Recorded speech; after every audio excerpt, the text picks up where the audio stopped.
अस्सलामुअलैकुम, very good morning and a huge welcome with soup special. और मैं हूं आपकी होस्ट सानिया बुखारी। उम्मीद करती हूं आप सब खैर खैरियत से होंगे, जहां भी होंगे मजे में होंगे।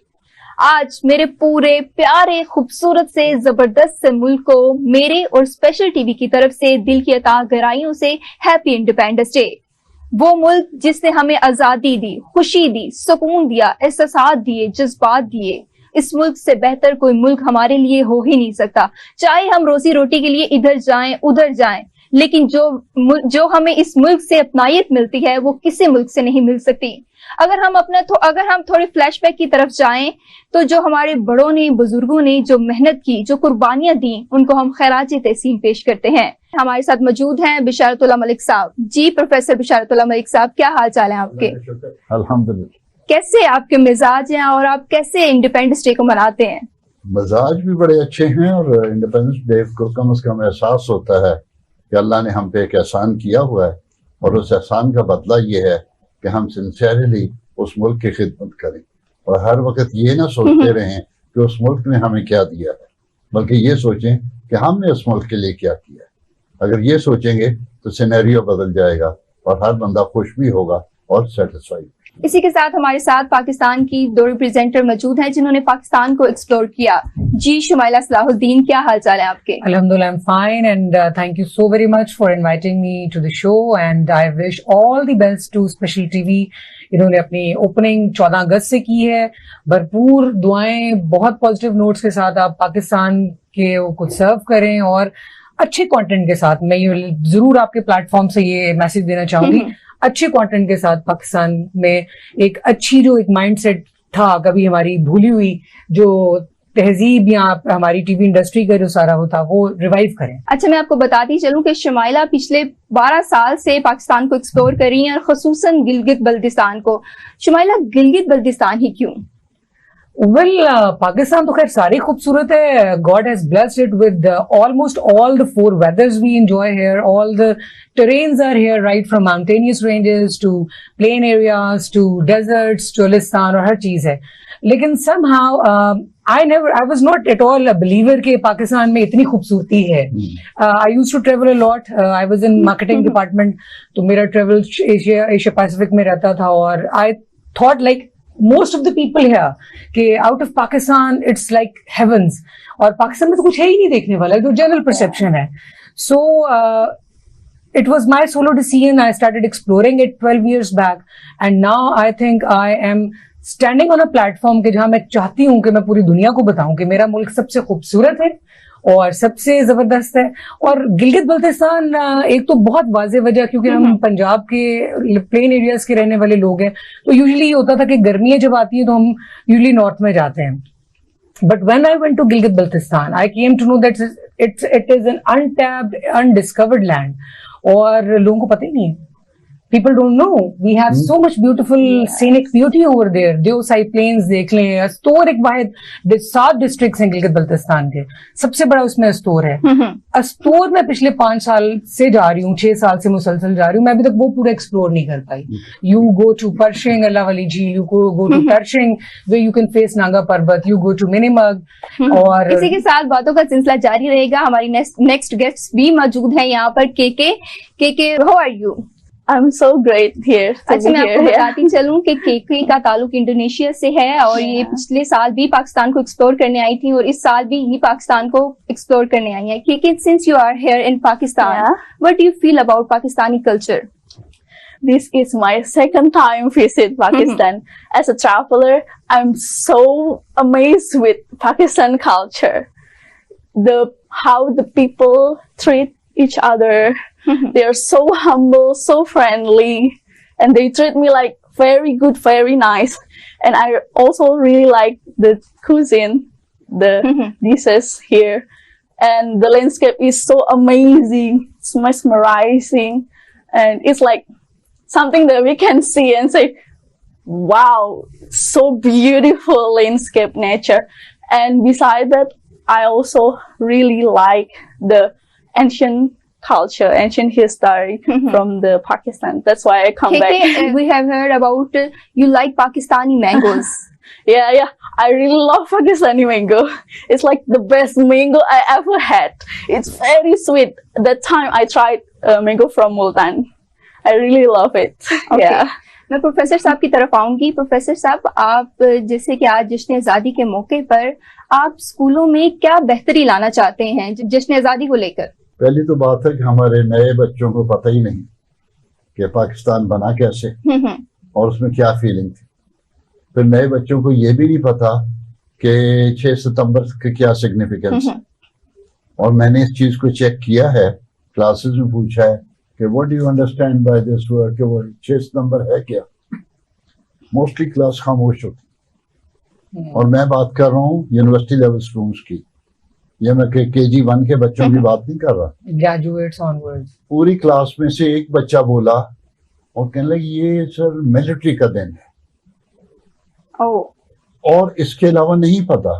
अब ये क्या हो गया, हुआ ये है कि हमने बाय डिजाइन अपनी जो हेरोइक स्ट्रगल थी या खुसूसन 65 की, उसको शायद हिस्सा ही नहीं बनाया करिकुलम का, जो कि हमें बताना चाहिए।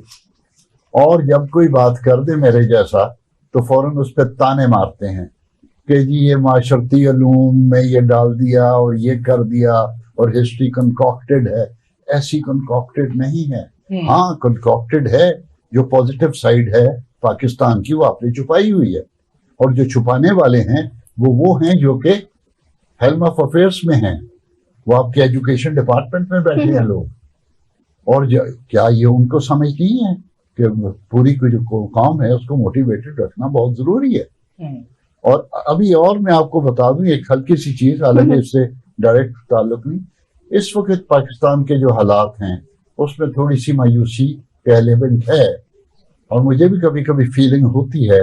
लेकिन जो सोशल मीडिया पे चल रहा है, कंपैरिजन हो रहा है कि जी फलाना मुल्क ये कर गया और हम ये कर रहे हैं, फलाना मुल्क ये कर गई, ये 5th जनरेशन वॉर है जो वो मुल्क करवा रहे हैं। And that is a message being given to our new generation that you are lowly, तुम घटिया से लोग हो, तुम्हारे पल्ले ही कुछ नहीं है। प्रोफेसर साहब, आपने अपने बड़ों से, बुजुर्गों से 14 अगस्त के हवाले से क्या सुना, उनकी क्या राय थी? काश वो सब कुछ लिख के हमने बता दिया होता। 14 अगस्त के बारे में जो बुजुर्गों से सुना वो एक हेरोइक स्ट्रगल थी, और सबसे ज्यादा जो आपस में जो जंग हुई और आपस में जो लड़ाइयाँ हुई, कत्ल मुकातले हुए, उसकी अगर पूरी बात पता चल जाए तो आपके रोंगटे खड़े हो जाएं। कितने लाख मुस्लिम ख्वातीन हैं जो इंडिया में ही रह गए, और कितने लाख हैं जिन्होंने कुएं में, नहर में छलांग लगा दी। ऐसे ही, बिल्कुल ऐसे ही। और कितने इतनी अजीब स्टोरीज हैं वो हमको बताई नहीं गई। शुरू में वो AR खातून और इस तरह की कुछ ख्वातीन ने नॉवल लिखे हुए थे, जिससे मुझे पता चला कि यार व्हाट हैपेंड। क्योंकि मैं भी पाकिस्तान बनने की बाद की पैदाइश हूँ, और दूसरी बातें सुने अपने माँ बाप से कि ये हुआ वो हुआ। अच्छा, जब माँ बाप बोलते हैं तो वो उसको किसी एजेंडे के तहत नहीं बोलते, वो एक्चुअल बताते हैं कि ऐसे था या ऐसे था। बिल्कुल। तो उससे ये पता चलता है कि हमने बच्चों को वो मैसेज दिया ही नहीं जो कि देना चाहिए। अच्छा शमाइला, आपने पाकिस्तान को काफी हद तक एक्सप्लोर किया हुआ है, तो कौन से ऐसे पाकिस्तान के मुकामात हैं जिन्होंने आपको बार बार जाने पर मजबूर किया? मकामात जैसे बहुत अहम चीज है, जैसे भी मैं इनकी ही बात को प्रोफेसर साहब की कंटिन्यू करूंगी कि ये बहुत सारी चीज जो हमें मुतालिया पाकिस्तान पढ़ाया जाता है वो चीजें हमारे एक्चुअली करिकुलम में होनी चाहिए। वो साइड है टेक्टोनिक प्लेट्स, बदरूका का मकाम है, नगर से 10 किलोमीटर आप जाएं तो वहाँ लाखों साल पहले टेक्टोनिक प्लेट्स कहलाए थी, हिमालयस जो है वजूद में आए थे, और हमारे बच्चों को नहीं पता। इसी तरह मिनीमग एक बहुत खूबसूरत साइड है, when I for the first time saw it, I said I've come to the Valley of God. Same was the case after watching Rakaposhi, जैसे प्रोफेसर साहब आपको बता रहे थे, ठीक है। तो आई मीन मार्वलस प्लेसेस। हम यूजुअली ये करते हैं कि हम जब जाते हैं तो हमारा एक मुतबा नजर होता है खुंजराब को हाथ लगाना है, वापस आ जाना है, बट उसके रास्ते में जो वैलीज हैं, जो अनटैप्ड लैंड है, जैसे मैं आपको पहले कह रही थी, वो बहुत सारी हैं। मिनीमर्ग है, देवसाई है, वो कमरी है, गुलतरी है, जैसे ये वहां से आपको पता किकी होकर आई है, ब्यूटीफुल लैंड। स्कर्दू की हरामोश वैली है, और परशिंग है, और इसके अलावा म्याचर का जैसे मैं जिक्र कर रही हूँ। तो hundreds of places that our people, rest of Pakistan doesn't know it. Okay, what's your favorite places in Pakistan? Like too many to mention, but I have been to Swat Valley. I saw Malam Jaba. It's so beautiful, and there was a national park. I was camped there for 5 days. It's like very good experience in my life. The view is so mesmerizing. Yeah, absolutely. Yes. मैं professor साहब की तरफ आऊंगी कि जश्न आज़ादी के हवाले से हमें बच्चों को क्या तालीम देनी चाहिए, कि उसको कैसे मनाया जाए, उसको कैसे सेलिब्रेट किया जाए। सेलिब्रेट एक तो है ना कि हम झंडियां लगा दी, झंडे लगा दिए, लाइटें लगा दी, नारे मार दिए, ये ठीक है, ये भी is part of the game. लेकिन असल बात है कि उनमें वो सेंस ऑफ रिस्पॉन्सिबिलिटी डाली जाए, that is the point, exactly, ethics डाली जाए। पाकिस्तान का मतलब ये तो नहीं था कि हम बेईमानियां करते फिरें, और हमारा जो हाल इस वक्त हुआ है उसकी वजह ये नहीं है कि पाकिस्तान में कोई कमी है या इस मुल्क में, उसमें यह है कि हमने अपने कैरेक्टर में कमी पैदा कर दी है, सोच में मसला है, और सोच में मसला आ गया है, माइंडसेट बदल गया है। और प्रॉब्लम यह है कि वो कहते हैं कि जिस कौम में वो अपने कैरेक्टरिस्टिक्स को बदल देती है तो अल्लाह भी उसके अरूज को खत्म कर देता है। कुरान पढ़ के देख लें। प्रोफेसर साहब, इफ यू डोंट माइंड, उसमें W.B. यीट्स ने, आयरलैंड से था, आयरिश पोएट था वो, उसने कहा कि जो कौमें अपने आप पे हंसना जानती है ना, वो कभी ग्रो नहीं करती। और हमारे कौमी रवैया बन चुका है ना कि हमें अपने प्लसेस का ही नहीं पता। इंसान का आई थिंक सबसे बड़ा अलमिया ये होता है कि इंसान को अपनी अहलियत, अपनी एबिलिटीज का ही ना पता हो। तो बहसियत कौम हमें अपने प्लसेस का पता ही नहीं है, और हम इसी वजह से इंस्पिरेशन दूसरों से लेते हैं। अच्छा, मैंने देखा है कि लोग इतने पैसे लगाकर अदर कंट्रीज का विजिट करने जाते हैं, तो आपने पाकिस्तान को ही इतना एक्सप्लोर क्यों कर लिया? बस उसकी वजह, जैसे Sania, I have discussed with you, it's beautiful land, और वो सारी जगह देखने के बाद जब आप कंपैरेटिव एनालिसिस करते हो अपनी जगहों के जो मैंने देखी हैं, और जैसे अब इंडोनेशिया से ये आती है, कौन सी ऐसी चीज है, वर्ड्सवर्थ का the mountains are calling and I must go, वो कौन सी ऐसी चीज है जो इनको यहाँ खींच के लाती है? चलो मैं तो अपने मुल्क से ही जाती हूँ, but what is it, and Kiki is not just one example, there are many foreign friends over the time. Professor साहब, I would like to say one thing. जी That we should advocate, we should tell people that if you have not seen Pakistan, at least 50%, you have no right to go outside. Professor साहब, आज के तो बात है कि अपनी चीज देखते नहीं है। बिल्कुल ऐसे ही है। नौजवान कौम है, वो हमारी हिस्ट्री से बहुत दूर है, उसकी वजह क्या है? हिस्ट्री से वो दूर नहीं, हमने उनको दूर कर दिया। उनको जो बात मैसेज देना है वो हम नहीं दे रहे। जो मेरी पौध के लोग हैं और जिनके जिम्मे था, जो किताबों में होना चाहिए, अभी वो आप बात कर रही थी, मुझे ख्याल आया कि जब मैं पढ़ता था तो इंग्लिश का एक चैप्टर था, उस चैप्टर में ये था, ये क्लास 2 और 3 की बात है। क्या था उसका नाम? वो गाइडेंस थी कि how you always walk on the left, never hang behind a cart. उस जमाने में छकड़े होते थे ना, तो never hang behind a cart, and this was English. We were studying, we were learning English, but there was a message along with. Why can't we put this message? What is Rakaposhi? Where it is situated? Where is the highest plateau in the world? That is the second highest is Deosai Plateau. Deosai.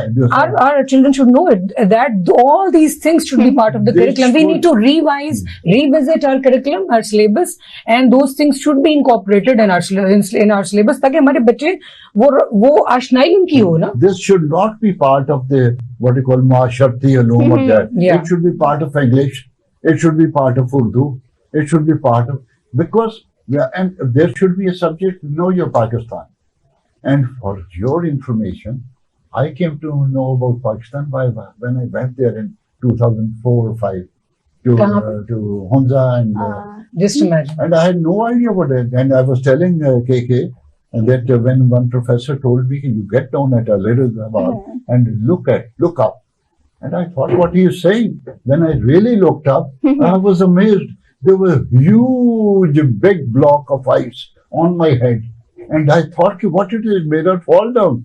And that was Rakapush. Yes. Then I went to Hunza, and in my hotel, I sat down on a chair and I was looking at that. It changed its colors. It was pink, then it turned into blue, then it turned to and there are different colors. Yeah. It is with the changing light from the sun. It is so beautiful, I tell you. And we have never promoted. I noticed, but I had never read it. So this is a problem, that we are not focusing on our strength, what Shmaila said. We are focusing more on our weaknesses. Yeah. We're just telling everybody we are weak in this, we are weak in that. We are promoting our weaknesses. Sorry to interrupt. Yeah. We are not looking to our strengths. We are actually trying to highlight our weakness. हम बेचारे हैं. That is, this is what we are. And यही चीजें message inculcate कर रहे हैं अपने बच्चों में. Confidence कहाँ से आएगा? Kiki, what think you forced to do exploring Pakistan again and again? As I informed you before, that the landscape is so beautiful, the culture is so amazing, the people are so nice, kind, friendly, the historical place also very good. That is why I will always come back. Yeah. And mangoes. And mangoes, don't forget about it. Mangoes so nice. Sani, one thing I would like to say from your platform, that tourism is one of the most, बहुत सारी neglected areas में tourism is one of the most neglected areas of Pakistan. बहुत सारे मुल्क इस दुनिया में हैं जो टूरिज्म के सर पे ही कमा रहे हैं. थाईलैंड आप देख लें, आप ये मालदीव हम जाते हैं, टर्की देखें कितना प्रमोट कर रहा है अपने टूरिज्म को. और ये भी मैं आपके प्लेटफॉर्म की तवज्जो से नाज़रीन को बताना चाहूंगी कि टूरिज्म कोई एक किस्म का नहीं होता. टूरिज्म रिलीजियस टूरिज्म है, एडवेंचर टूरिज्म है, कल्चरल टूरिज्म है, इसके अलावा स्पोर्ट्स टूरिज्म है, रिलीजियस टूरिज्म है, मेडिकल टूरिज्म है. शुमाइला, आप क्या चाहती हैं कि टूरिज्म को हिस्टोरिकल वैल्यू कैसे मिले? उसको एक तो बहुत सारी चीजें, जैसे हम एग्जीबिशंस करवाएं, कल्चरल एफिनिटी क्रिएट करें पूरे पाकिस्तान की. पंजाब वालों को ये नहीं पता कि केपीके में के लोग कैसे रहते हैं, उनका रहन सहन कैसा है. मुझे ये नहीं पता कि मेरे जो बलोच भाई हैं वो कैसे रहते हैं. मुझे ये नहीं पता सिंध में क्या कल्चर है. लैक ऑफ कल्चरल एफिनिटी जो है वो मेन कॉज है. हम एक तो नेशनल यूनिटी हमारी वो फुकदान, उसका बहुत हद तक वजह कल्चरल एफिनिटी का ना होना है. तो एक तो फूड एग्जीबिशंस हैं, कल्चरल एग्जीबिशंस हैं, हैंडीक्राफ्ट इंडस्ट्री हमारा बहुत बड़ा सेक्टर है, म्यूजिकल इवेंट्स हैं. आप बुलाएं वहां से एक शिना जुबान में गाने वाला जो आदमी है वो यहाँ आके पंजाब में गाए, आपके पंजाब के लोग वहां जाके गाएं. फोकलोर्स का एक बहुत अहम रोल है. पुराने वक्तों में हम अपने बड़ों से फोकलोर्स का एक ट्रेंड होता था.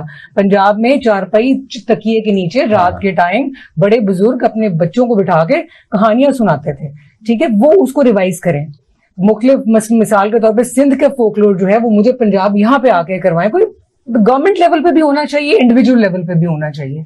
और गवर्नमेंट लेवल पे तो बहुत जरूरत है होने की, बिकॉज तो इसको कैसे प्रमोट किया जा सकता है, मजीद कैसे प्रमोट किया जा सकता है गवर्नमेंट लेवल पर? गवर्नमेंट लेवल पे बहुत सारी ऑर्गेनाइजेशंस कर रही हैं ऑलरेडी. मैं आपको बताऊं, जैसे हम गिलगित बल्तिस्तान में जाएं तो दो बहुत अहम जो फाउंडेशंस हैं जिनका बहुत बड़ा हाथ है, आगा खान फाउंडेशन है, वो बहुत सिस्टमेटिकली अपने लोगों में पेनिट्रेट किए हुए हैं और कम्युनिटी लेवल पे बहुत अच्छा काम करें. And second, I would really like to highlight Hashoo Foundation. वो लोग भी कर रहे हैं और इसको लिंकअप करें, कोई एक नैरेटिव बनाएं, कल्चरल नैरेटिव बनाएं. वो हम जैसे लोग और बहुत सारे जिनके सोशल मीडिया प्लेटफॉर्म्स हैं वो लिंकअप हों और उसको हम थ्रू, अब तो खैर सोशल मीडिया का दौर बहुत ज्यादा तेजी से आ रहा है, उस लेवल पे हम प्रमोट करें, उनको अवेयरनेस दें, इधर भी दें, नेशनल लेवल पे भी दें और इंटरनेशनल लेवल पे भी दें. आप स्कूल और कॉलेज लेवल पे ये कंपलसरी कर दें कि आप हमें बताएं कि आपने कितने बच्चों को लेके गए, और जब तक एक मैट्रिक का बच्चा एक उसने विजिट नहीं किया हुआ तो आप कहेंगे मैट्रिक की आपको सनद नहीं देंगे. जब तक उसने कही आपको ये करें, उसके लिए फंड्स अवेलेबल करें, और स्कूल्स भी. अच्छा, इम्पोर्टेंस देने की बात है, हम इम्पोर्टेंस देते नहीं. और ये जैसे आप शुमाइला ने बड़ी बात सही की कि it is one of the most important area tourism from where you can earn a lot of revenues. और वो that too in dollars. और वो जो रोज हम मांगते फिरते हैं कि जी इधर दे दो, हमारे पास $3 बिलियन के पीछे रोते फिरते हैं. भाई $3 बिलियन को लानत भेजें, आप $30 बिलियन जो है ना वो आपको वहां से मिल जाएंगे. There are so many other things there Yes. में है। प्रोफेसर साहब, ये टीचर्स की सिलेबस के अलावा उनकी क्या रिस्पॉन्सिबिलिटीज है? बेटा बात ये है कि सिलेबस जो है ना वो टीचर नहीं बनाते। सिलेबस अमूमन वो बनाते हैं जो शायद टीचर नहीं होते या शायद सीनियर टीचर होंगे। What remarkable. हाँ, वो जो ना Yeah. बैठे हुए हैं मिनिस्ट्री में और लेकिन उसके साथ साथ टीचर्स की क्या रिस्पॉन्सिबिलिटीज है? टीचर्स की रिस्पॉन्सिबिलिटी ये है कि टीचर अपना जो है ना personal input they. For example अगर मैं कुछ पढ़ा रहा हूँ तो जब तक मैं खुद उसमें शामिल नहीं हूँगा तो फिर मैं टीचर नहीं हूँ, मैं तो रोबोट। और रोबोट भी मैंने गलत कह दिया, मैं तो एवं कोई लकड़ी का कुंदा हूँ कि ये बोल के पढ़ दिया, ये ऐसे नहीं होता। You have got to add things. और जो स्टूडेंट कहते हैं ना कि ये मुश्किल है, ये I tell you even mathematics is something which can be very interesting provided if you teach in a manner that you make it interesting. And the history also. मैं आपको बड़े किस्से, टाइम का फैक्टर मेरे ध्यान में आता है कि हिस्ट्री जब तक आप कंपैरिजन्स के साथ नहीं पढ़ाते, Comparative analysis, बिल्कुल। और भाई नबी पाक सल्लल्लाहु अलैहि वसल्लम जब आए अरब में तो हिंदुस्तान में किस किस की हुकूमत थी और चाइना में कौन था? रोम से, ग्रीक से। अच्छा, उसके एक चार्ट बना के बताएं, बच्चा भूलेगा नहीं और इंटरेस्ट बड़ा पैदा होगा। Yes. हमें तो वो बीसी के जमाने की, और फिर दूसरी बात है एक मत मारी हुई हमारी इंग्लिश की। मैं आपको बताऊं, I have studied in English medium school always. बचपन से लेकर भी थोड़ा सा वक्फा मैंने उर्दू में पढ़ा, बाकी इंग्लिश मीडियम। और मुझे इंग्लिश से प्रॉब्लम कोई नहीं है। I teach in English, I extempore, I can speak English. ये ना कोई समझ ले कि जी इसको खुद नहीं आती तो तब अंग्रेजी के। आपने तो कैप कर दिया है, आपने लोहे की टोपी पहना दी है अंग्रेजी की। हाँ, अंग्रेजी की। अंग्रेजी कि लोग अंग्रेजी जो इसको नहीं आती वो ना लायक है। हमारे माशरे में अंग्रेजी ही क्यों जरूरी है आगे बढ़ने के लिए? ऐसा क्यों हमेशा कहा जाता है? इस चीज को हम कैसे अपने अंदर से खत्म जाहिलों कर की सकते बातें हैं? हैं और हमारे पाकिस्तान में बहुत ज्यादा है। मैंने बड़े बड़े लोगों से बात करके देखी, उन्होंने मुझे यही कहा, वो जी और मुश्किल ना थे पहुंचे हैं तो तुम फिर वापस। भाई वापस की बात नहीं है, पूरी दुनिया में देख लें जिस मुल्क ने तरक्की की है, एक का नाम ले दें जो कहें कि उसने अपनी लैंग्वेज के अलावा किसी में की है। चाइना है, कोरिया है, जापान है, जर्मनी है, फ्रांस है, टर्की है, का नाम अमेरिका और यूके, वो तो उनकी अपनी जुबान थी। नहीं तो फिर आप क्या कह रहे हैं? हम अभी भी कॉमनवेल्थ स्टेट्स वही उसमें फॉल करते हैं। मैं ये कह रहा हूँ कि जब तक हम अंग्रेजी mentally I'm trying to say, I'm aesthetically saying it कि mentally we haven't I think come out of that British we are era, not coming out. the imperialistic designs and all and that. another problem is कि India जो है ना वो रहा है हमेशा कब्जे में। नाज़रीन, गुफ्तगू का सिलसिला तो जारी रहेगा। इसी अभी टाइम हुआ है छोटी सी ब्रेक का, please stay tuned.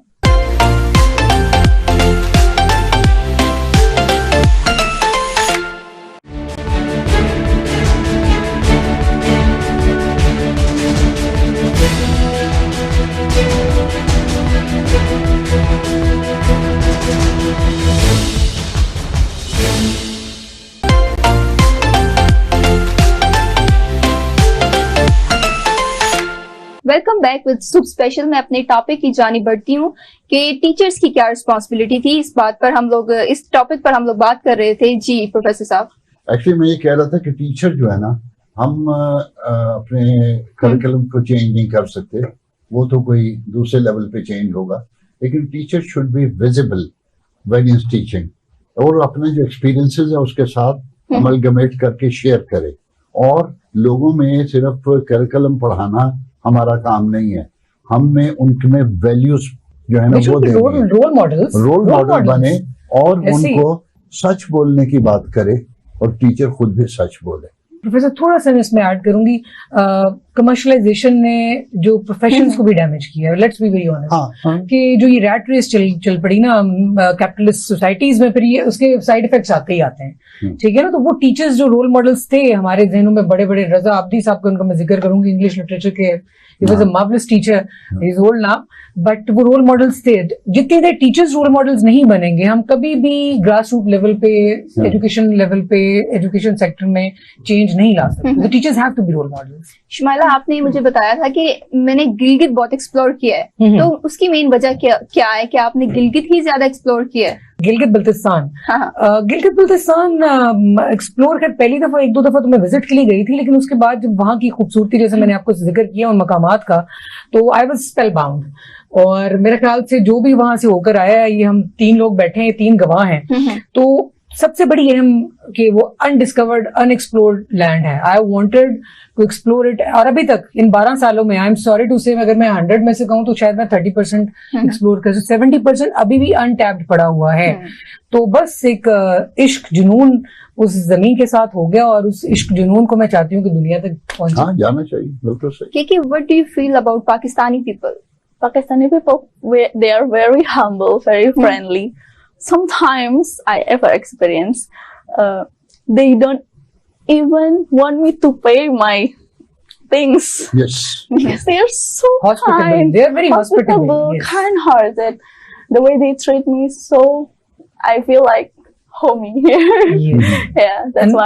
And so to sum up Kiki's experience, Kiki's her nickname, Yes. your actual name is Risky Maharani. Risky Maharani. Yeah. Many people like Risky Maharani who come every year to Pakistan. I have a friend from Switzerland. Her name is Ageti Stoods. She shares the same experience.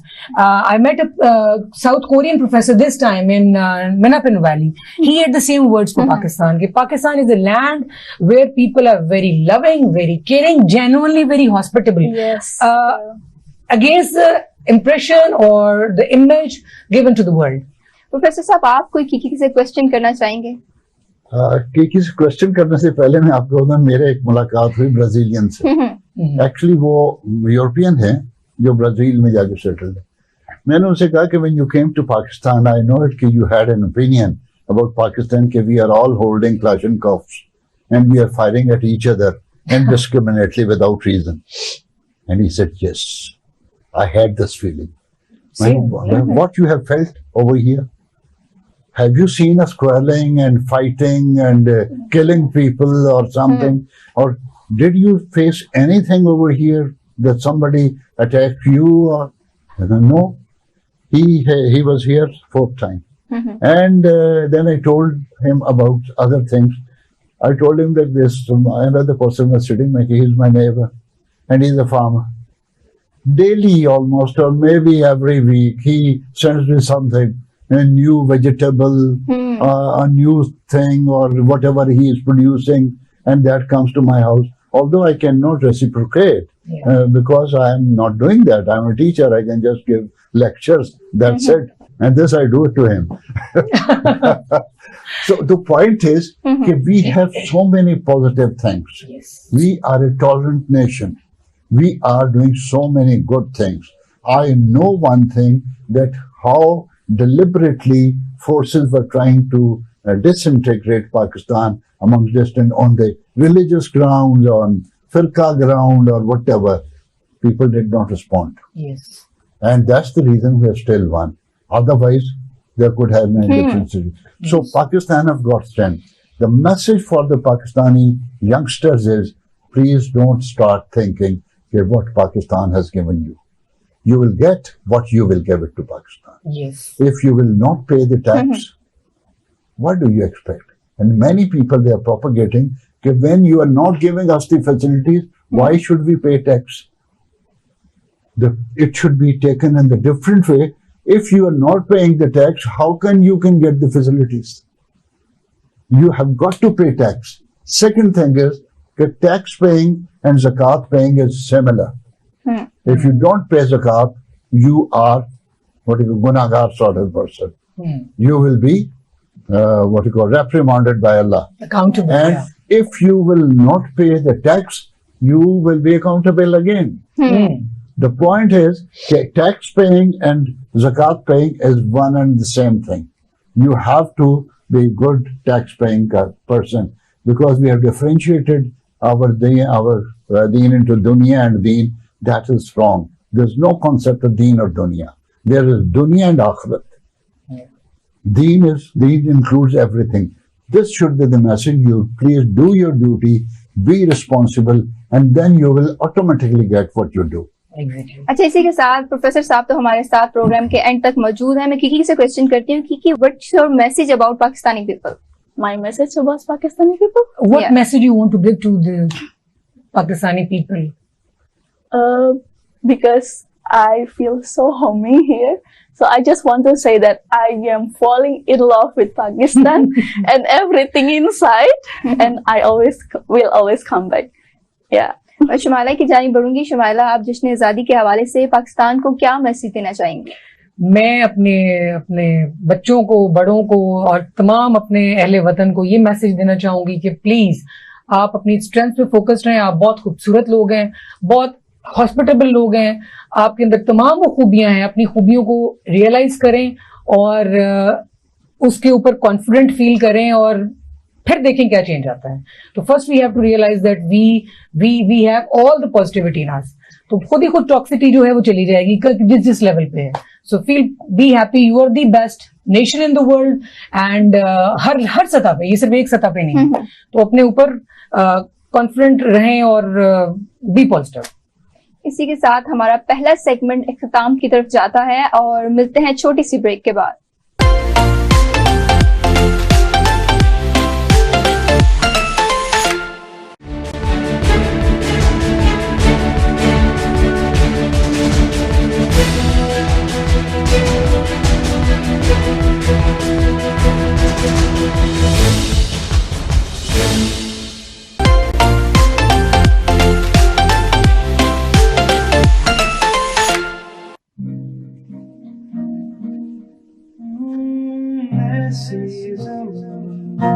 और आसमां के सिवा जाना कहा बढ़ती रहे ये रोशनी, बढ़ता रहे ये कारवां।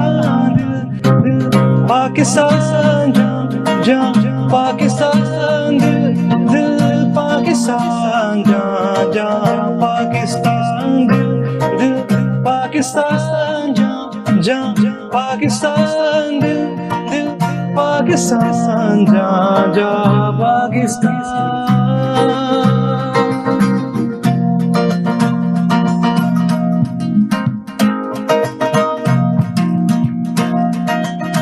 घर अपना तो सबको जी जान से प्यारा लगता है, तारा लगता है। हमको भी अपने हर अरमान से प्यारा लगता है, तारा लगता है। दिल पाकिस्तान जा पाकिस्तान, दिल पाकिस्तान जा पाकिस्तान, दिल पाकिस्तान जा पाकिस्तान, दिल पाकिस्तान जा पाकिस्तान।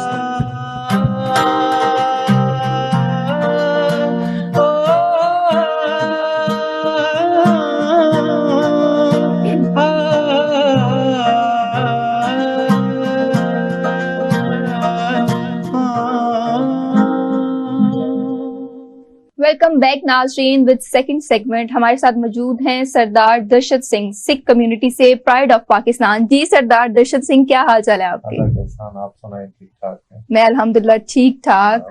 अच्छा सरदार दर्शन सिंह, आप बताइएगा कि आप इंडिया से किस जगह से ताल्लुक रखते हैं? मैं बेसिकली इंडियन नहीं हूँ, पाकिस्तानी हूँ ओह, और बाई बॉर्न पाकिस्तानी हूँ और केपी से मेरा ताल्लुक है।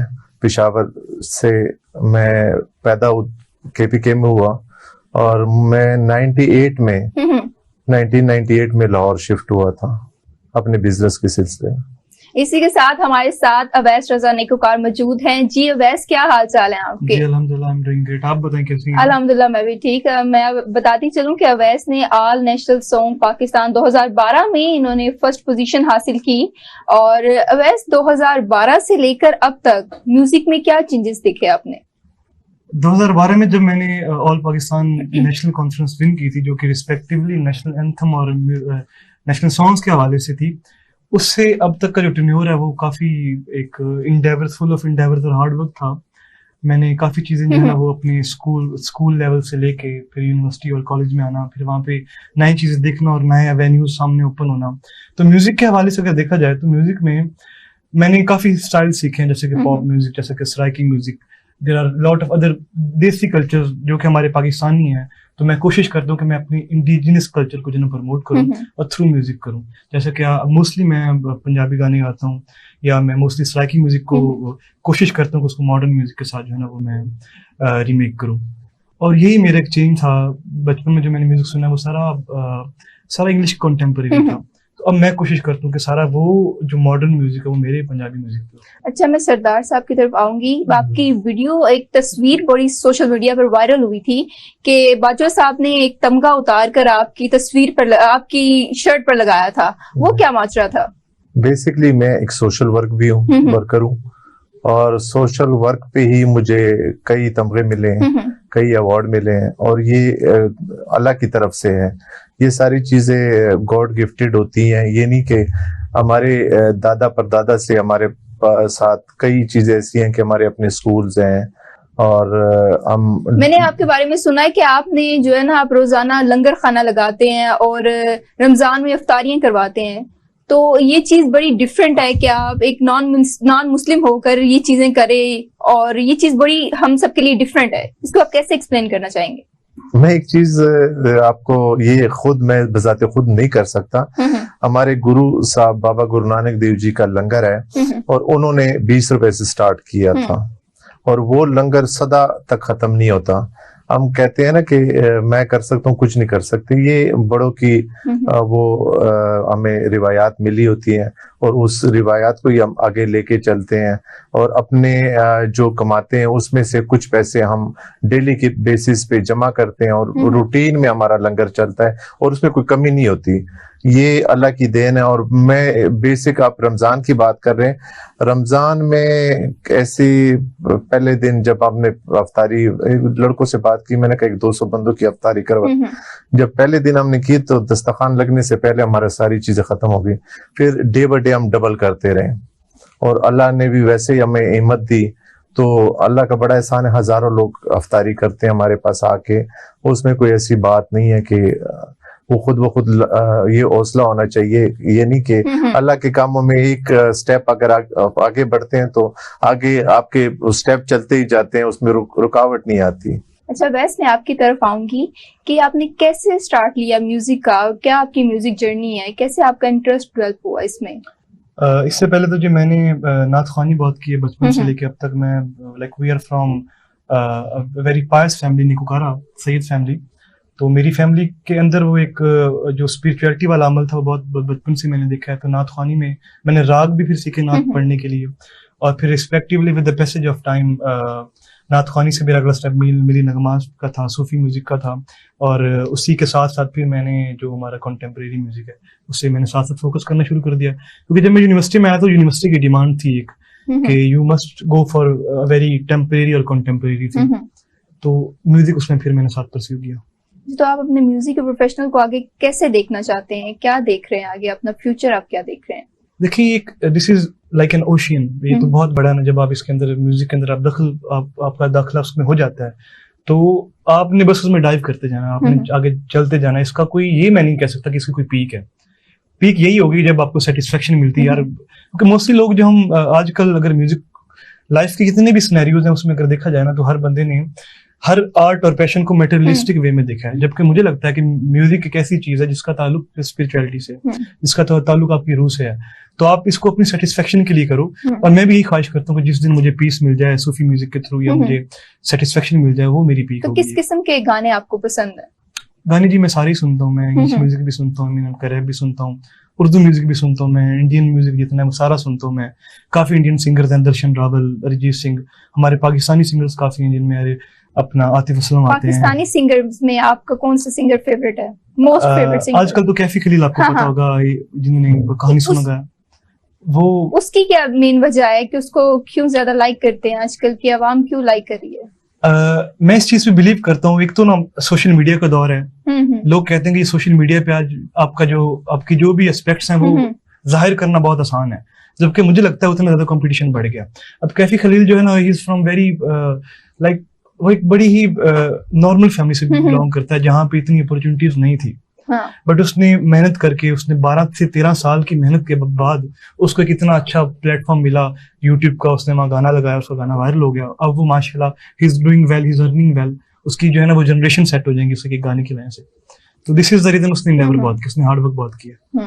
अच्छा, मैं सरदार साहब आपकी तरफ आऊंगी। जो आपने स्कूल बनाया उसके बारे में आप क्या आपकी ब्रीफिंग दे अपने स्कूल के बारे में, उस किस किस्म की आप तालीम दी जाती है स्कूल में? बेसिक मैं आपको एक चीज बताऊं, स्कूल के बारे में आपने पूछा, भाई जोगा सिंह खालसा धर्मक स्कूल है हमारी फैमिली का। अच्छा। वो पेशावर शहर के अंदर है और वो मेरे दादाजी ने बनवाया था। उसको हमने अब भी नई बिल्डिंग बनाई और उसको काफी बड़ा कर दिया, लेकिन ये दादाजी की तरफ से हमें गिफ्ट मिला था और वो ही हम अभी तक चला रहे हैं। मजहबी पढ़ाई भी उसमें होती है, मिडिल तक वैसे हम उसमें उर्दू इंग्लिश सारी चीजें सब्जेक्ट पढ़ाते हैं। तो प्रोफेसर साहब, ये सरदार दर्शन सिंह की इतनी पॉजिटिविटी पाकिस्तान के लिए देखकर आप क्या कहना चाहेंगे? एक्चुअली जो पॉजिटिव है वो तो पॉजिटिव है, और जो नेगेटिव इतनी एफर्ट्स है पाकिस्तान के लिए, लंगर खाना, रोजे की इफ्तारी करवाना, ये सारी चीजें, इनकी एफर्ट्स, इनके बारे में आपका क्या कहना है? एक चीज समझने वाली है, लोगों को नॉर्मली पता नहीं लगता, जितने मजहब है ना, चाहे वो इस्लाम है चाहे दूसरे हैं, उनका एक मकसद है कि लोगों को सीधे रास्ते पे लाया जाए। बिल्कुल। और ये जो है कि लोगों की खिदमत की जाए, और यही हर किसी का पैगाम होता है, इसीलिए वो पॉपुलर भी होते हैं। तो this is what he is doing. और दूसरी एक और चीज जो मैंने अपने तजर्बे से सीखी है कि आप जब अल्लाह के लिए वो काम करते हैं ना, और अल्लाह की अवाम के लिए करते हैं, तो उसमें अल्लाह शायद ये नहीं देखता कि ये किस मजहब को मानता है किसको नहीं मानता। आपको सर गंगाराम का पता ही वजह हिंदू, और उन्होंने बड़े बहुत बड़े खिदमत हैं, उनकी बहुत बड़ी खिदमत है, हेली कॉलेज ऑफ कॉमर्स पूरी अभी तक देखें पाकिस्तान और इंडिया एक थे जबकि उनकी चैरिटी है, और आज उनको देखें कि अभी गंगाराम हॉस्पिटल दिल्ली में भी है और गंगाराम लाहौर में भी है, और उन्होंने उस जगह नहीं बनाया जहाँ पे नॉन मुस्लिम ही हो। हाँ, वो तो ऐसे उन्होंने इधर सारे मुसलमान थे, उन्होंने सबके लिए बनाया, सबके लिए बनाया, और ये कोई डिस्क्रिमिनेशन नहीं की। और दैट इज द थिंग, वो अभी तक चल रहा है, उनके औलादे इनको फंडिंग दे रही है। सर गंगाराम हॉस्पिटल जो है उसका नाम भी गंगाराम इसीलिए है कि वो अभी तक उसे कनेक्टेड है। तो ये हमें इस चीज का, जैसे हमारे इस्लाम में भी है कि आप एक रुपया दें तो 10 तो दुनिया में मिलेगा, और आखिरत में तो बहुत ज्यादा 70 गुना। वो तो बात ये है कि आप रब से यारी लगा लेना तो अल्लाह आपका फिर हाथ नहीं छोड़ता, और जब बिजनेस अल्लाह के साथ हो तो उसमें कमी कभी भी नहीं आती। और ये इसके फिर मैं कहूँगा irrespective of the religion you believe. वाह। अच्छा सरदार साहब, आप और आपकी फैमिली 14 अगस्त को कैसे सेलिब्रेट करती है? मेरी फैमिली हम फख्र करते हैं कि मैं तो बेसिकली कई जगहों पे कहता हूँ कि पाकिस्तान हमारे लिए स्पेशल है। जब मैं पाकिस्तान में पैदा हूँ तो मुझे फख्र है। क्यों? मैं कनाडा, अमेरिका, आप कहीं पे भी जाए, इतनी आजादी नहीं है कि जो पाकिस्तान में है। और बेसिक जो यहाँ पे हम लाहौर की बात करें, कई शहरों की, तो वो इतनी इज्जत देते हैं कि आप सोच भी नहीं सकते। तो मुझे फख्र है कि मैं पाकिस्तानी हूँ, और हमें पाकिस्तान के लिए काम करने चाहिए। जैसे कायद-ए-आज़म का पाकिस्तान कायद-ए-आज़म ने दिया था, वैसे हम चला नहीं पा रहे। उस पे हमें काम करने चाहिए और उस पे मेहनत करनी चाहिए। देखो, हम अपने घर से स्टार्ट करें और अपने बच्चों से स्टार्ट करें और अपने आप से स्टार्ट करें, ताकि जो हम 2 नंबरियां और हर चीज में 2 नंबरियां और ये सारी चीजें हम खत्म करके और एक साफ शफाफ पाकिस्तान के लोग हमारी मिसाल दें दुनिया में। बिल्कुल। हाँ, वो पाकिस्तान चाहिए हमें, और पाकिस्तान में के लिए कुछ मेहनत हमें करें। प्रोफेसर साहब क्या कहते हैं इस पे? हमें कुछ मेहनत वही बात कहता हूँ, पहले भी आपके सेगमेंट में बात हो रही थी, तो इस टॉपिक में मैंने कहा कि ये मत सोचें कि पाकिस्तान ने आपको क्या देना। हाँ, ये सोचे कि आपने पाकिस्तान को क्या। धरती माँ, पाकिस्तान हमारी धरती माँ है, और धरती माँ। और एक चीज मैं आपको बताऊं, मैं खुद सोचता था कभी पाकिस्तान के खिलाफ कोई बात करते ना कि जी क्यों बना, तो ये तो मुझे गुस्सा चढ़ जाता था कि वो पाकिस्तान के खिलाफ बोल रहा है। फिर मैंने सोचा मैं भी इन्हीं लोगों में से हूँ जो ऐसी बात करते, मुझे गुस्सा क्यों चढ़ता। फिर मुझे एहसास हुआ कि आप जब किसी भी कॉज के लिए थोड़ी सी मेहनत करें, कोई सेक्रीफाइस करें, तो आपको उससे मोहब्बत हो जाती है। ऐसे ही है। और वो लोग जो सिर्फ पाकिस्तान में पैदा हुए, उन्होंने पाकिस्तान के लिए कोई काम नहीं किया, वो कि भाई आया, खा पी लिया और बड़े हो गए और ये कर लिया और पैसे कमा लिए, ये सिर्फ बात नहीं है। You have got to invest for Pakistan, for the hmm. People of Pakistan, आपको मोहब्बत हो जाएगी। बिल्कुल। क्योंकि मेरा थोड़ा सा टाइम फौज में गुजरा है, 71 वॉर में I was on the border, oh तो I can say for sure कि इफ यू हैव वर्कड, आपने खून पसीना एक किया हुआ है, तो आपको वो चीज अच्छी लगनी शुरू हो ऐसे ही अगर जाएगी। यही जैसे माँ होती है, माँ बहुत कुछ सहती है बच्चे के लिए, तो उसको उतनी ही मोहब्बत उस बच्चे से होती है, बिल्कुल ऐसे वरना उसको नफरत हो जानी चाहिए कि क्या मुसीबत मेरे सर गले पड़ गई। तो ये ऐसा ही है। तो जो लोगों को अभी आजकल पाकिस्तान के बारे में कुछ ख्यालात आते हैं, वो पाकिस्तान का कसूर नहीं है। कोई गलतियां जो लोग कर रहे हैं वो लोग कर रहे हैं, उनसे नफरत करनी है कर लो, वो हमारी लेकिन अपनी पाकिस्तान गलतियां का कसूर नहीं है। वो हमारी अपनी गलतियां हैं। हाँ हाँ, आप मैंने पहली बात की ना कि अपने से स्टार्ट करें, और वो हमारी पहले अपने अपनी, आप को चाहे ठीक करें। सियासतदानों की गलती है, चाहे जिसकी भी गलती है, वो गलती हमारी अपनी है, पाकिस्तान की गलती आपने नहीं। अच्छी बात कर, चाहे सियासतदानों, बात सियासतदानों की जरूरत नहीं। हाँ, कोई भी तबका है, कोई भी इंस्टीट्यूशन है, वो जब अपने हदूद से कयूद से बढ़ के इंटरफेयर करता है किसी के मामले में, तो गलती हो जाती है। ऐसे। अब हमें सबको खुद से सोचना है कि हम एक दूसरे के ऊपर हुक्मरानी करने की कोशिश ना करें और अपनी हदों में रहें, तो सब चीजें ठीक हो जाएंगी। जब तक ये हद पार करना बंद नहीं होगी, चीजें ठीक नहीं होगी। तो हमें एक दूसरे का एहतराम करना चाहिए। अच्छा, वैसे एज अ म्यूजिशियन आप जो है आप 14 अगस्त कैसे मनाते हैं, और बचपन में कैसे मनाते थे और अब कैसे मनाते हैं, और देखिए इसमें फर्क क्या है?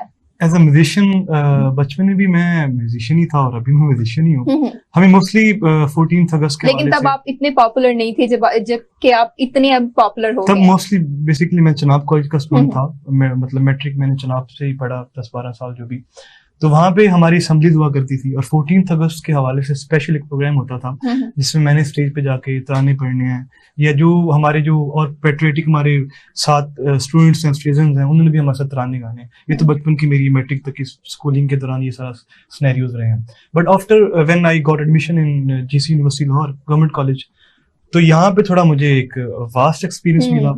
मुझे वो स्कूल से हट के बाहर लाहौर के अंदर डिफरेंट एरियाज, इस्लामाबाद में जो कॉलेजेस थे, उन्हें इनवाइट करना for the performances respectively based on 14 अगस्त।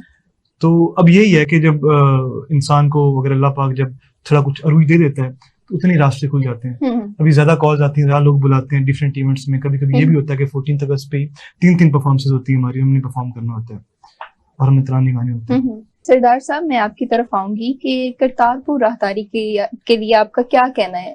करतारपुर राहदारी एक बहुत बड़ा अच्छा इनिशिएटिव था। कई अरसे से, कोई 30 साल से लोग लगे थे, लेकिन आखिरकार बाजवा साहब ने हिम्मत की और उन्होंने एक स्टेप बढ़ाया और वो करतारपुर कॉरिडोर बन गया। हमने इंडिया के लिए से जो ज़ायरीन को यात्री आते हैं, हमने 5000 लोगों की वहां पे एकोमोडेशन और सारी चीजें, लंगर वगैरह का इंतजाम किया हुआ है। क्या होता है कि इंडिया की तरफ से हमें रिस्पांस नहीं आ रहा उसका। वो वहां से 150-200 बंदा डेली कैसा भेजते हैं। रिस्पांस चाहते हैं आप इंडिया की तरफ से? वो जो जिस मकसद के लिए खोला है लोगों के लिए ओपन कॉरिडोर, और लोग आए यहाँ पे गुरुद्वारे में वो दर्शन करें और दीदार करें, तो वो वहां से लोग नहीं आ रहे। वहां से बहुत कम 150-200 बंदा आता है। संडे को, सैटरडे को कोई 500 लोग आ जाते हैं। तो हमारे इंतजाम डेली कोई 5000 बंदे का है। और पाकिस्तान गवर्नमेंट का हम शुक्रिया अदा करते हैं। मैंने काफी जगहों पे इसका शुक्रिया अदा किया है, और गवर्नमेंट ऑफ पाकिस्तान का ये बहुत बड़ा इनिशिएटिव था कि ये एक कॉरिडोर बना, और इससे पूरी दुनिया के जो सिख हैं वो पाकिस्तान को अप्रिशिएट करते हैं। इस राहदारी की वजह से आपकी कोई इंडिया से फैमिली आती है? मेरा छोटा भाई बेसिकली 12-13 साल से इंडिया में है, और जब से कॉरिडोर खुला है, क्योंकि इंडिया हमें वीजे नहीं देता, तो वो वहां पे आप मिलने फैमिली के साथ, यानी अम्मी अबू के साथ मिलने आते हैं। या हमारे जो पुराने 47 में आधी फैमिली उधर रह गई थी, और कुछ यहाँ से हमारी फैमिली चली गई थी वहां पे, तो वो हम मिलते रहते हैं। अच्छा, तो सरदार साहब, आपका 14 अगस्त के मौका पर पाकिस्तान को क्या पैगाम है? मैं बेसिक एक चीज पैगाम ये है कि हमें ईमानदारी से पाकिस्तान के लिए काम करना चाहिए, और हम अपने ही जो नेशनल जुबान है हमारी उर्दू जुबान, उससे हम थोड़ा सा पीछे हो, जैसे हम पंजाबी से पीछे हो रहे हैं, अब उर्दू से भी हम पीछे जा रहे हैं और इंग्लिश की तरफ और काफी जुबानों की तरफ। तो मेरा ख्याल है कि हम अपने बच्चों को वो उर्दू सिखाएं। अब मेरा एक भतीजा लाहौर LGS में पढ़ता है, तो उसको वो उर्दू आती ही नहीं है। वो सारी बातें और सारी चीजें, हमें थोड़ी सी उर्दू पे फोकस करना चाहिए और हमें अपनी जुबानों पे फोकस करना चाहिए और अपने तहजीब और सकाफत को हमें बरकरार रखना चाहिए। अब ऐसा आपका एज अ म्यूजिशियन क्या कहना है? एज अ म्यूजिशियन कहने तो I have lot of things to say here, but मेरा सज्जाद सरदार जी से एक मेरी क्वेरी यहाँ पे, आजकल कंटेम्प्रेरी दौर में देखा जाए तो हमारी जितनी भी यूथ हमारी जो है खास तौर पे वो मूव कर रही है कनाडा, अमेरिका। वो कहते हैं पाकिस्तान में अपॉर्चुनिटीज नहीं है बिजनेस की, या हम अपनी लाइफ सेटल करना चाहते हैं। अब सरदार जी जो कि एक डिफरेंट रेस से हैं और उन्होंने यहाँ पे आके स्टैंड किया प्रॉपर, तो मेरा ये सवाल है कि आपने काफी हिंड्रेंसेस देखी होंगी, तो आप हमारी यूथ, पाकिस्तानी यूथ को क्या कहना चाहेंगे कि बिजनेस यहाँ पे अवेलेबल है, तो क्या ऐसे एस्पेक्ट्स करें? बिजनेस अवेलेबल है, लेकिन यहाँ पे कुछ पॉलिसियों की बात करूं, हमारी गवर्नमेंट पॉलिसियां गलत हैं। तो मैं गवर्नमेंट ऑफ पाकिस्तान से एक 2-4 तजवीजें हैं।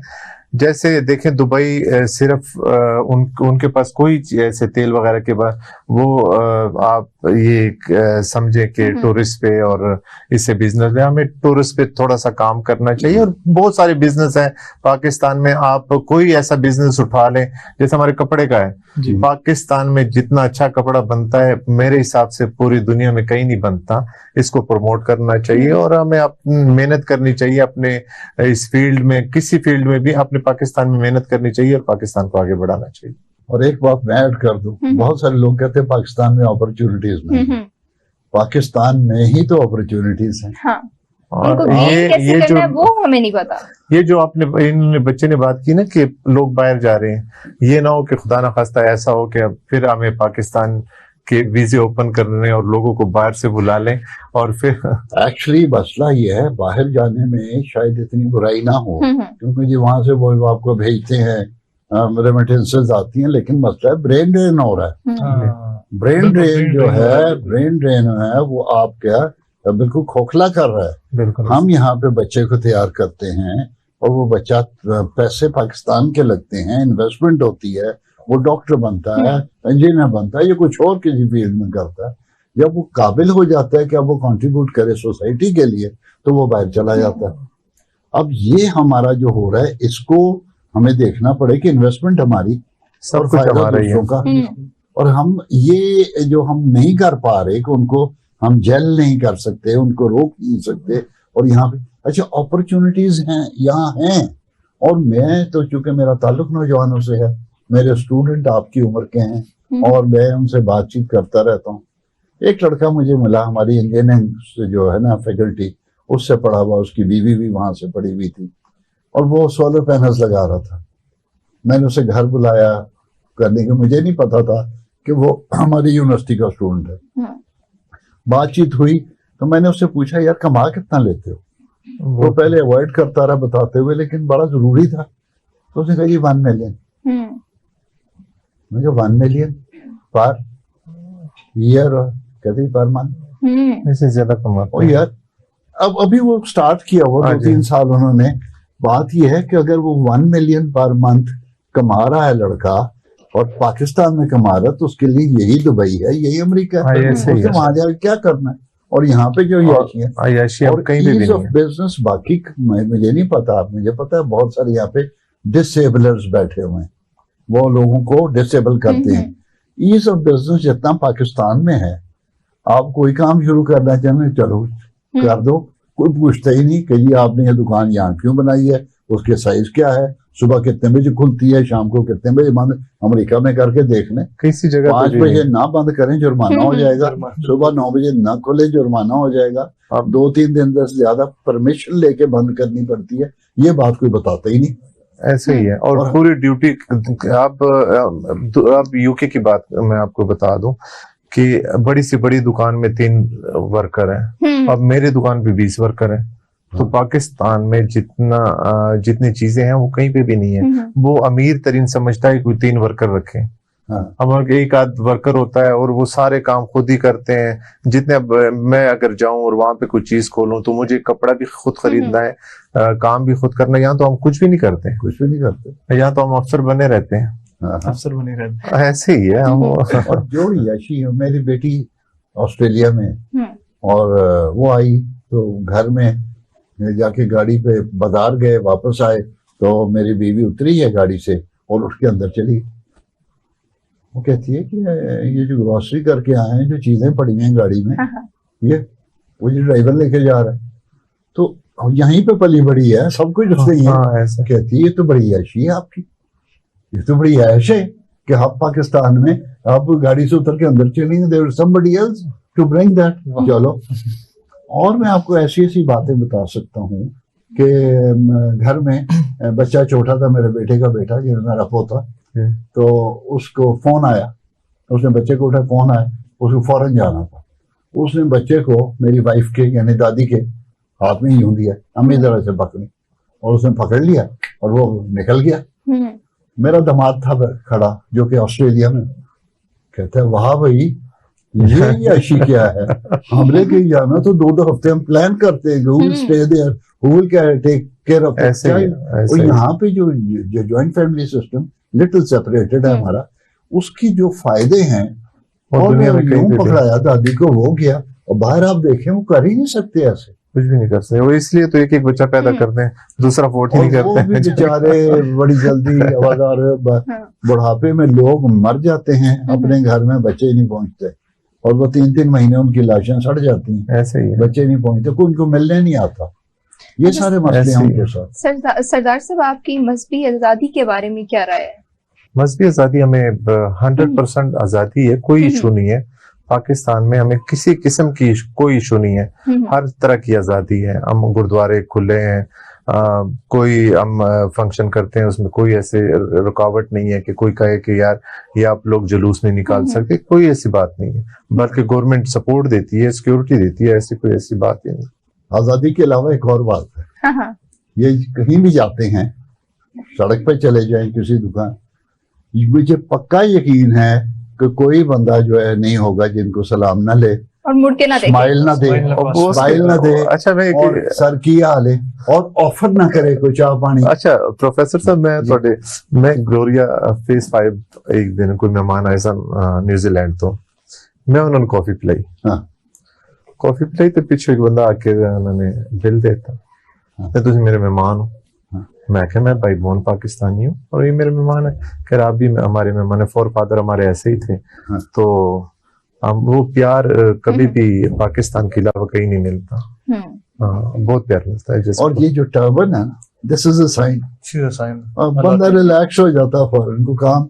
इंग्लैंड में बंदा था, वो उसने टिकट ले लिया, अब उसका ख्याल आया कि मैं नहीं जाना ट्रेन पे, तो उसने जाके वो बीबी से अंग्रेजी बोलने लग गया कि madam I wanted to go to this place. ये उसने कहा पासे हो जा। अच्छा 2-3 दफा उसने ट्राई करी अंग्रेजी, वो सीधी करके जाए गाली को। आखिर बैठा परेशान, क्या वो पैसे जाया भी नहीं करना चाहता था, नया गया हुआ।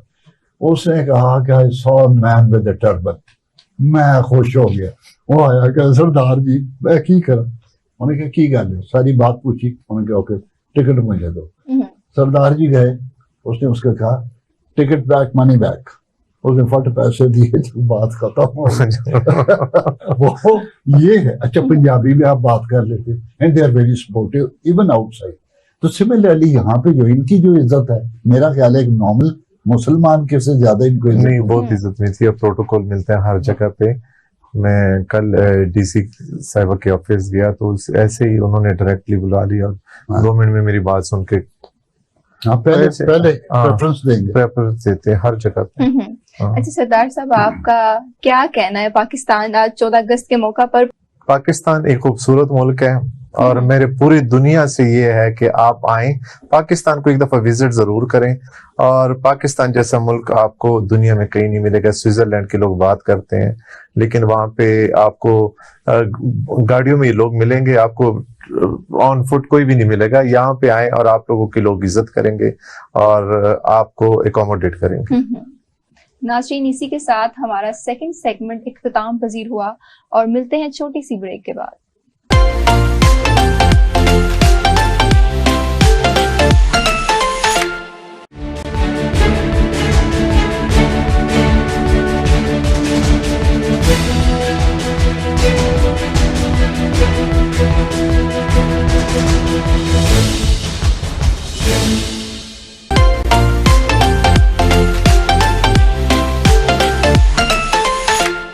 वेलकम बैक नाज़रीन विद सुब स्पेशल। हमारे साथ एक और नई गेस्ट मौजूद हैं, आमना सदीक। क्या हाल चाल है आमना सदीक?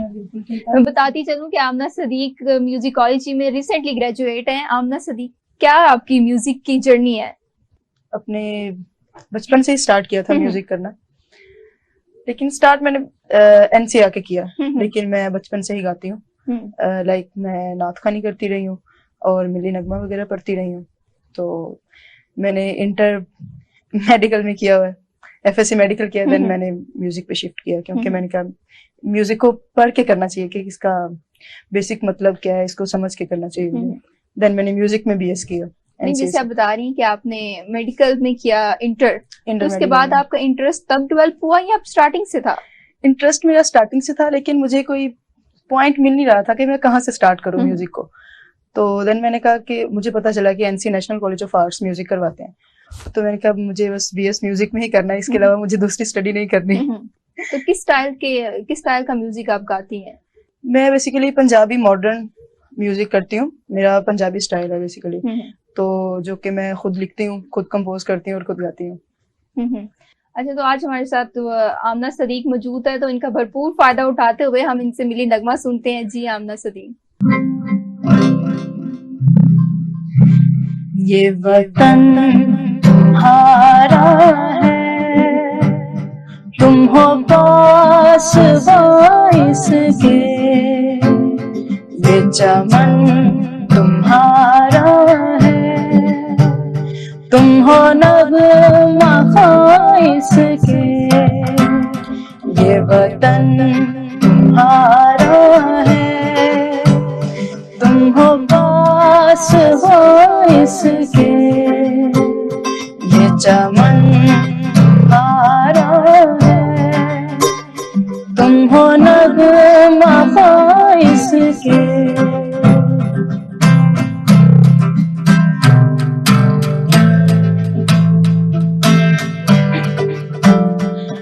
चमन के फूलों पर रंगों तुमसे है, इस ज़मीं का हर जर्रा आफ़ताब तुमसे है, ये फिज़ा तुम्हारी है, बहरों तुम्हारे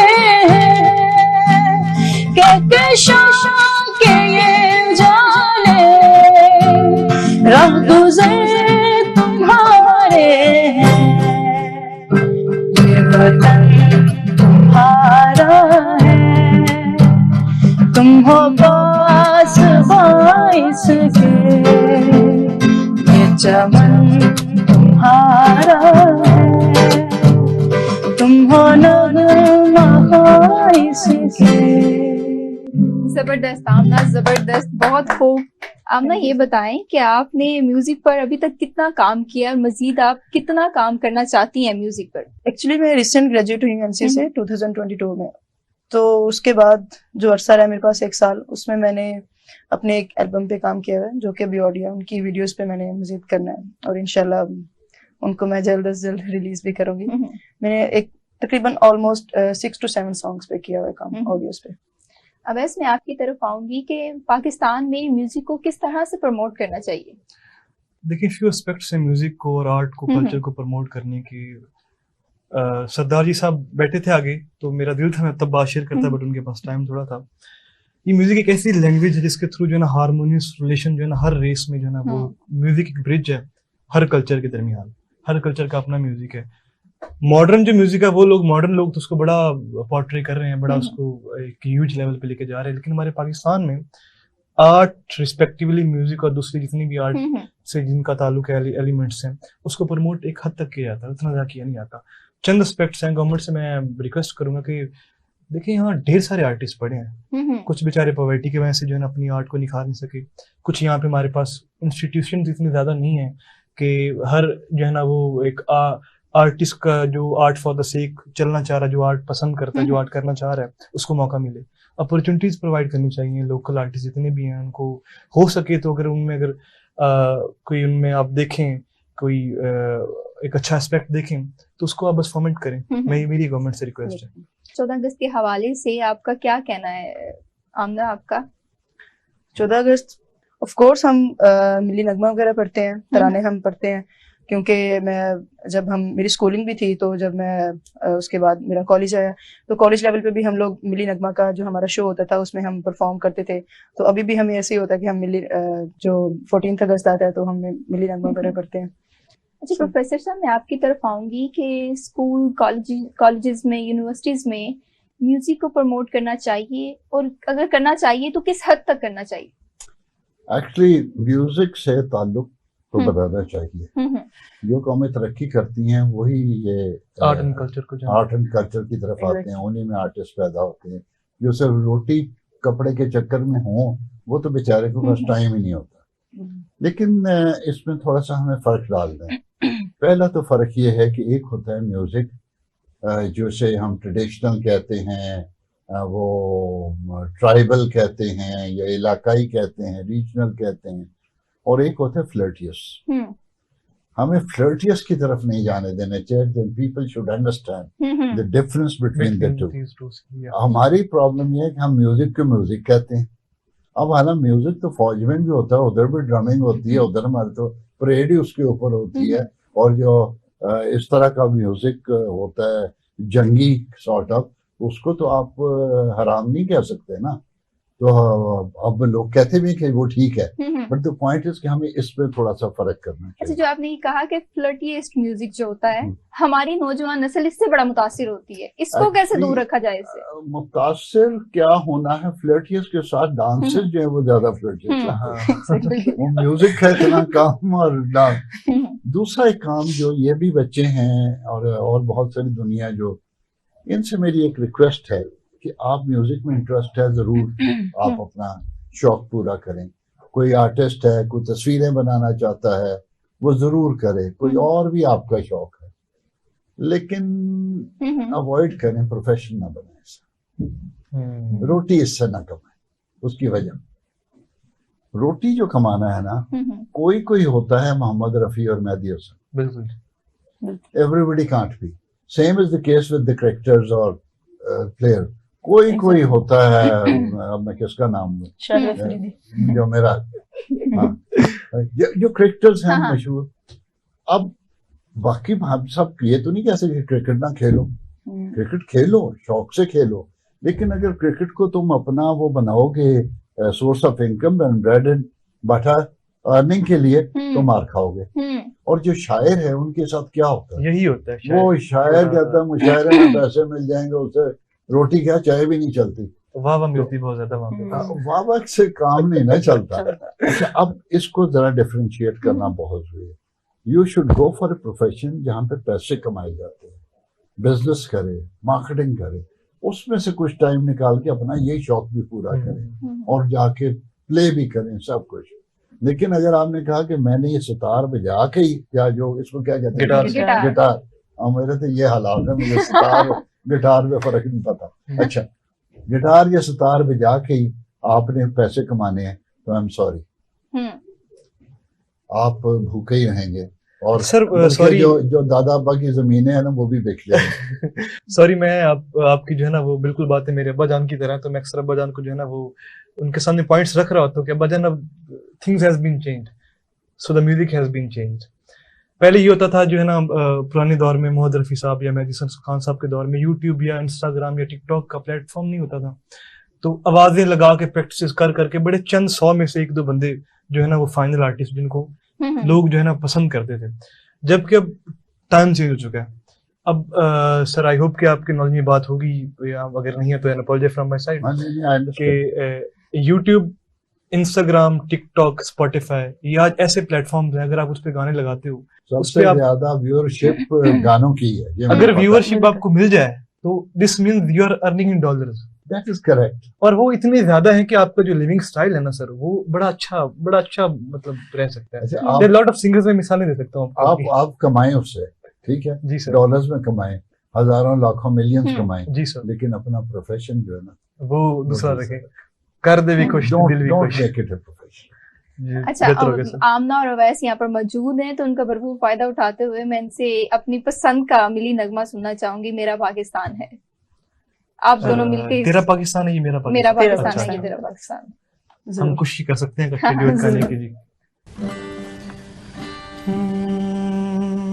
तेरा पाकिस्तान है, ये मेरा पाकिस्तान है, तेरा पाकिस्तान है, ये मेरा पाकिस्तान है। इस पे दिल कुर्बान, इस पे जान भी कुर्बान है। हो इस पे दिल कुर्बान, इस पे जान भी कुर्बान है। तेरा पाकिस्तान है, ये मेरा पाकिस्तान है, तेरा पाकिस्तान है, ये मेरा पाकिस्तान है। इस पे दिल कुर्बान, इस पे जान भी कुर्बान है। हो इस पे दिल कुर्बान, इस पे जान भी कुर्बान है।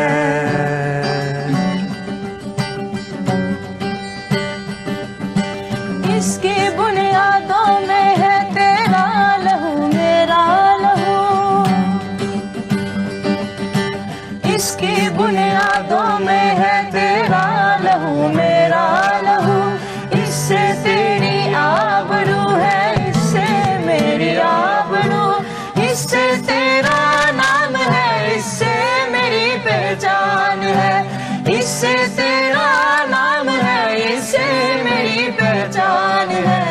इस पे दिल कुर्बान, इस पे जान भी कुर्बान है। हो इस पे दिल कुर्बान, इस पे जान भी कुर्बान है। तेरा पाकिस्तान है, ये मेरा पाकिस्तान है, तेरा पाकिस्तान है, ये मेरा पाकिस्तान है। इस पे दिल कुर्बान, इस पे जान भी कुर्बान है। हो इस पे दिल कुर्बान, इस पे जान भी कुर्बान। जबरदस्त जबरदस्त। अच्छा आमना, आज 14 अगस्त के मौका पर आप मेरी ऑडियंस को क्या मैसेज देना चाहेंगी? यार भरपूर खुशियां मनाओ, हम्म, झूमो, गाओ, मिली नगमे पढ़ो, खुश रहो, आबाद रहो। और अवैस आपका क्या मैसेज है? आमना की बात, आमना के एस्पेक्ट्स बड़े दुरुस्त हैं। मैं कुछ ऐड करना चाहूंगा, भाई मेहनत करो, क्योंकि जो अगला दौर है ना वो सारा मेहनत पे बेस्ड है। एग्जैक्टली, आप मेहनत कमरे में लाजमी बैठे रहोगे, आप सिर्फ सोचते रहोगे, कुछ नहीं करोगे। खुशी भी मनानी चाहिए, बट सबसे बढ़ के मेहनत। मेहनत लाजमी है। endeavor a lot for the success। और प्रोफेसर साहब, आपके क्या ख्यालात हैं और क्या आपकी गाइडेंस है हमारी आवाम को? एक तो मैंने जनरल गाइडेंस दे दी। गाइडेंस यही है कि अपने शौक को प्रोफेशन ना बनाओ, ना बनाओ। हालांकि अगर किसी का शौक प्रोफेशन बन जाए तो वो तो उसकी खुशकिस्मती है, लेकिन जो बंदे, हर बंदा अगर जो म्यूजिक बजाता है या गाने गाता है उसको अपना प्रोफेशन बनाएगा तो उससे वो कमाई नहीं कर सकेगा। और दूसरी बात है कि आप सोशल मीडिया पे तो साइड पे होता रहे, ठीक है, लेकिन प्रोफेशन वही है जो स्किल आपकी है, जिसको इकोनॉमिक एक्टिविटी कहते हैं। ऐसे ये एंटरटेनमेंट के लिए, तो इकोनॉमिक एक्टिविटी में जरूर शामिल हो। और इंशाल्लाह ताला आप भी खुश, मुल्क भी खुश। और दूसरा ये आपने काम करना है कि जिसको कहते हैं ना एहसास जिम्मेदारी। मेरी बार बार आपने देखा होगा कि मैं हर जगह एहसास जिम्मेदारी के ऊपर आ जाता हूँ। उसकी वजह कि मैंने नोट कर लिया कि हमारे मेजॉरिटी स्टूडेंट्स और मेजॉरिटी यंगर जनरेशन जो परफॉर्म नहीं कर पा रही, वो एहसास जिम्मेदारी नहीं है। कोई उनको काम दे दिए, वो टाइम पे नहीं करके देना, वो अंदर जो एंग्जाइटी क्रिएट होती है ना थोड़ी कि यार ये मेरे जिम्मा है, मैंने इसको पूरा करना है, वो एंग्जाइटी क्रिएट नहीं होगी। और बाद औक़ात इसको कहते हैं कि आप पैनिकी हो जाते हैं, मेरे जिम्मे को काम लग जाए ना तो मुझे तो बुखार चढ़ जाता है। तो लोग कहते हैं पैनिक है, मैं पैनिकी नहीं हो जाता। पैनिकी वो होता है जो अपने टकरे मारना शुरू करते दीवारों को, वो पैनिकी होता है। जो एहसास जिम्मेदारी देख के और थोड़ा फॉरवर्ड थिंक, वो जो काम आपको 1 महीने के बाद आपको प्रॉब्लम आनी है, उसको अगर आप आज सोच लो तो वो प्रॉब्लम इंशाल्लाह आएगी नहीं। और क्रिएटिविटी चाहिए, और फिर ये कि सोल्यूशन ओरिएंटेड हो जाओ। हमारी है कि हम प्रॉब्लम आइडेंटिफायर बड़े अच्छे हैं, ए भी गलत हो गया, वो भी गलत हो गया, उसने नहीं किया, फलानी गवर्नमेंट गलत, फलानी गवर्नमेंट, गलत हैं, मुझे पता है गलत है, अपने आप को दुरुस्त लेकिन मोडेलिटी के फॉर्म में नहीं हम ले आते, लेकिन हम practicality नहीं उसकी होगा। चीज को सोल्यूशन ओरिएंटेड हो, उसका सोल्यूशन निकाल के उस पे अमल करें। उस पर। फिर एक और चीज, अब मुझे ख्याल आ गया तो बोल ही देते हैं। एक काम होता है चीज ठीक करने की, वो हुकूमत का काम है, ये बड़े लेवल पे है। एक है इंडिविजुअल लेवल पे, ग्लोबल वार्मिंग हो रही है, शहर हमारे गर्म हो रहे हैं और सारी मुसीबत उसकी पता है हमें कि हम दरख्त काट काट के, कागज बना के, दरख्त काट काट के, जला के, वटेवर हम ये कर रहे हैं। गवर्नमेंट कुछ करती है या नहीं करती है? आपको क्या तकलीफ है? आप आजकल बारिशें हो रही, आप 10 दरख्त लगा दो, और कहाँ लगाने? घर के बाहर लगा दो, घर में लगा दो, इतनी कोई मुश्किल नहीं। अगर आपको थोड़ा कुछ सोर्स बनता है, जैसे मेरी कंडीशन है, मैं टीचर हूँ, मैं स्टूडेंट्स को इकट्ठा कर सकता हूँ, मैंने बड़ी बड़ी कैंपेन्स चलाई है इसके ऊपर, तो ये काम उसको तो बाद में, पहले आप अपना सोचो कि आप क्या कर सकते हैं, और उसके बाद आप देखेंगे आप अच्छा काम शुरू करके लोग आपके साथ आ गए। और यही मेरे साथ होता है। प्लांट इसी के- प्लांट हो। इसी के साथ मेरे प्रोग्राम का वक्त हुआ खत्म, और मैं अपने प्रोग्राम के एंडिंग पे आमना का पंजाबी सॉन्ग सुनना चाहूंगी।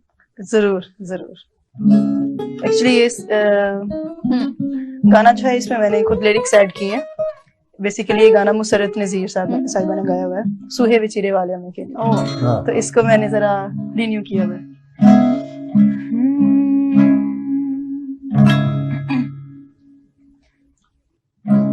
सुहे विचिरे वाले मैं कहनिया, सुहे विचिरे वाले मैं कहनिया, कर छतरी दी छाम छावे बनिया, कर छतरी दी छाम छावे बनिया, मैं छावे बनिया। कब घबराए गबरू दे जोरदार, लावे ना कोई हाथ पट बत्ती बोरदा, लिंक 17 तो भी बड़े रखदा, पैरी हथ लान कोई ना उच्चा खंगदा, असला जबानी तो अल्लर जवानी, तीर देंदी वेखे ओदी अख मस्तानी, 6 फुटिया जवान ना कोई बैड कहानी, लगदा गबरूआ पूरा खानदानी, पर तेरे अगे कुछ भी कहने तो संगदा है, नशा तेरा ना नशा ना में भंगदा है, नखरा तेरा जिमें नखरा लगे झंगदा है, तू पागल करता मुंडा साथे टंगदा है, तू पागल करता मुंडा साथे टंगदा है।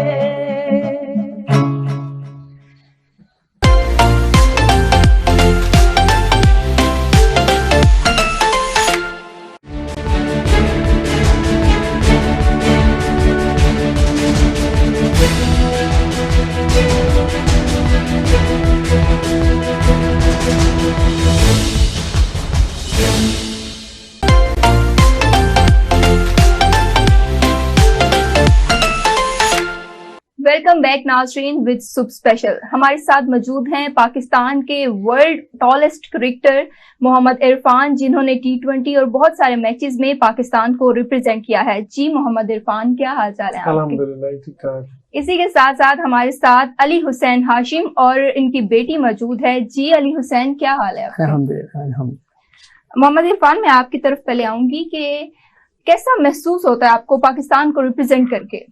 नहीं, असल में जब भी आप गली मोहल्ले में जिस तरह हर कोई क्रिकेट स्टार्ट करता है, इसी तरह हमने क्रिकेट स्टार्ट किया। लेकिन उस टाइम जो हमारे लेजेंड थे, वसीम भाई थे, इमरान खान थे, वकार यूनुस थे, वकार यूनुस तो हमारे बुरेवाला के ही थे, तो उनको देख के काफी एक जो होता है बंदे के अंदर के, यार जिस तरह ये पाकिस्तान के हीरो हैं, मैं भी इस तरह टीवी पे आऊं, खेलूं क्रिकेट, तो ये एक दिल में था, मेहनत करता रहा। उसके बाद फिर जैसे ही मौका मिला पाकिस्तान टीम में आके, तो वहां पे आके पाकिस्तान के लिए खेलना और पाकिस्तान के लिए परफॉर्म करना एक बहुत बड़े ऑनर की बात होती है।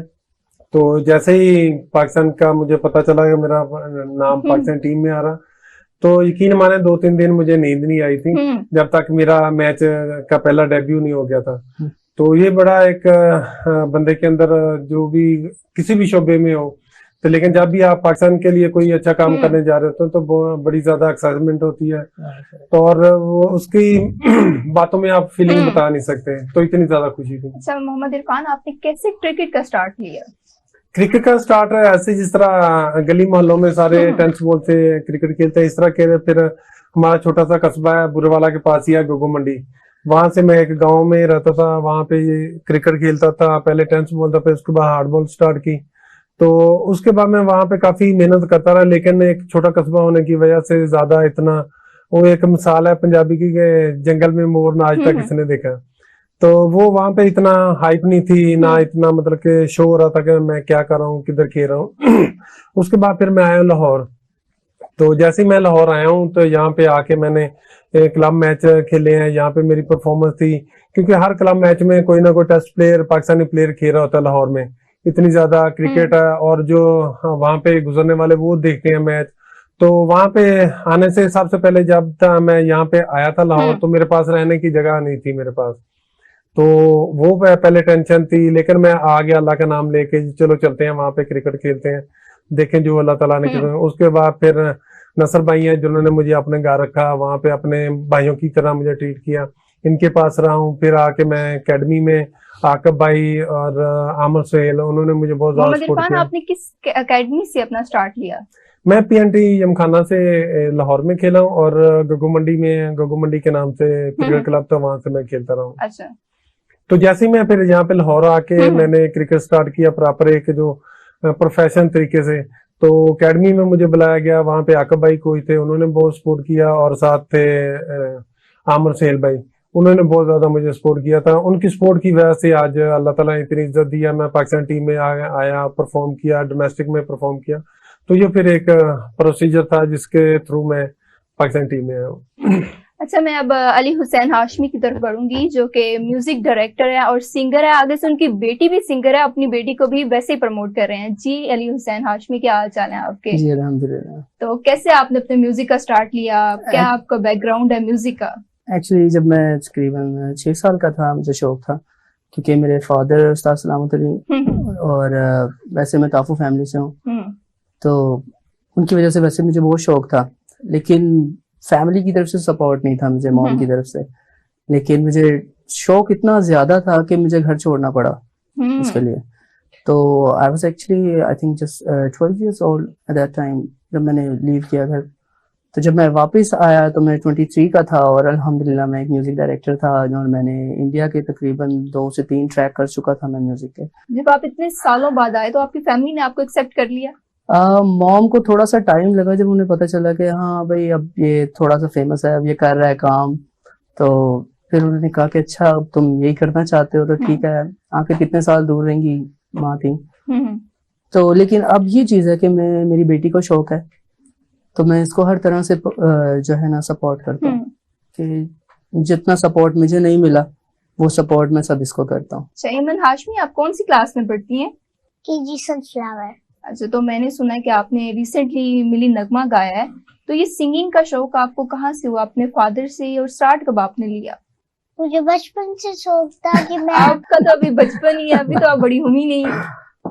मैं 6 years की हूँ। ओह माशाल्लाह। मुझे बचपन से शौक था कि मैं अपने पापा की तरह सिंगिंग करूं। तो आपको पसंद है जैसे पापा गाना गाते हैं, आप भी वैसे गाएं, वैसे फेमस हों? जी।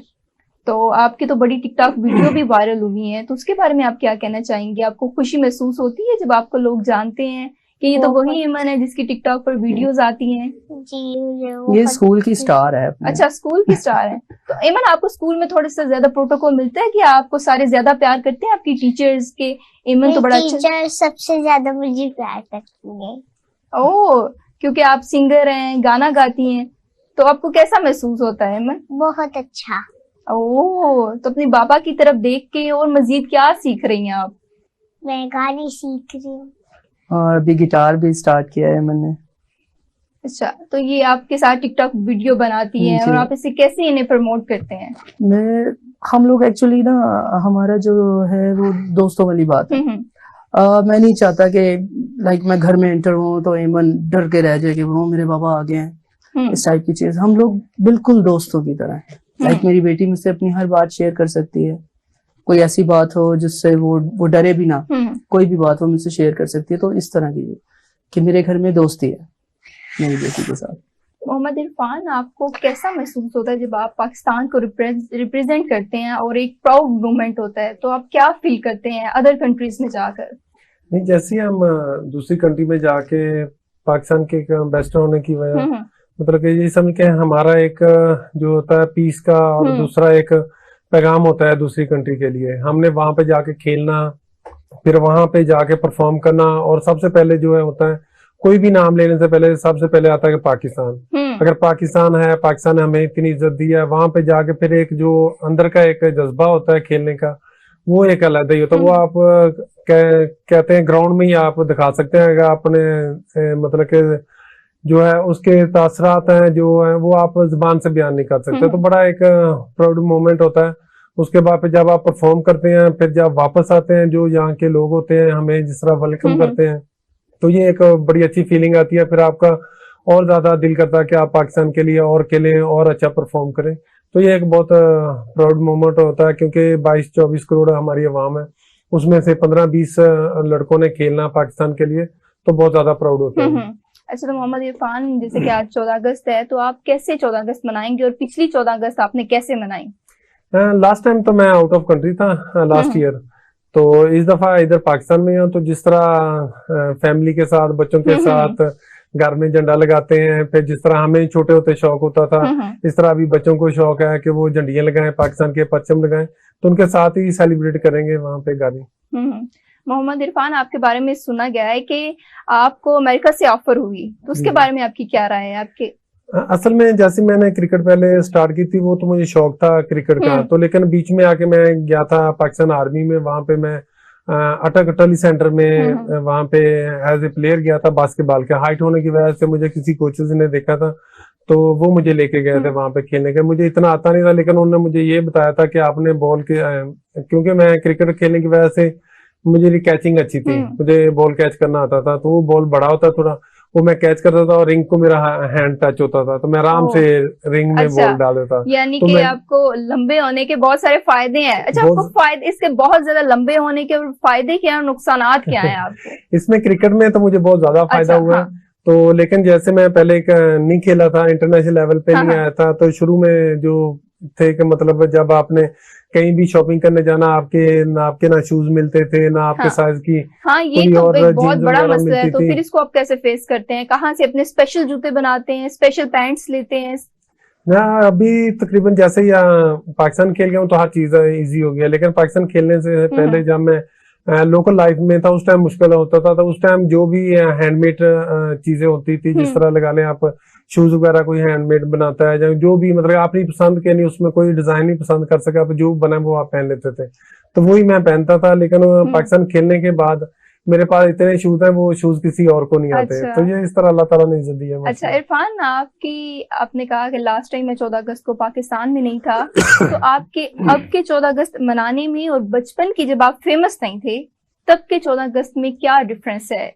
नहीं, अभी तो जिस तरह आते हैं, अगर पाकिस्तान में हो कोई ना कोई इवेंट होता है, वहां पे हमने जाना होता है, तो इस तरह की मसरूफियत बीच में आ गई। लेकिन जब पहले थे, जब क्रिकेट से पाकिस्तान टीम में नहीं आए थे या डोमेस्टिक लेवल पे खेल रहे थे, उस टाइम यही शौक होता है घर में झंडा लगाना, फिर जो झंडियां लगाते हैं छोटी, अभी तो काफी आगे। उस टाइम होता था कि एक एक झंडी आती थी, आप उसके साथ जो एक होता है धागे के साथ डोर आती थी, उस पे आप झंडियां लगाते थे। कोई अपना घर का आटा लेके उसको करता था, कोई वो जो होती है समाध आ जाती थी वो उससे करता था। इस तरह करके सारे पहले 10-15 दिन पहले जैसे ही यकम स्टार्ट होना है 14 अगस्त का, तो इस तरह की तैयारियां शुरू हो जाती। फिर जिस दिन 14 अगस्त होना है उस दिन फिर दोस्तों के साथ बाहर निकलना, तो एक अलग ही माहौल होता था। उसको अगर आप एंजॉय करें तो आप इन दिनों के साथ नहीं मिला सकते।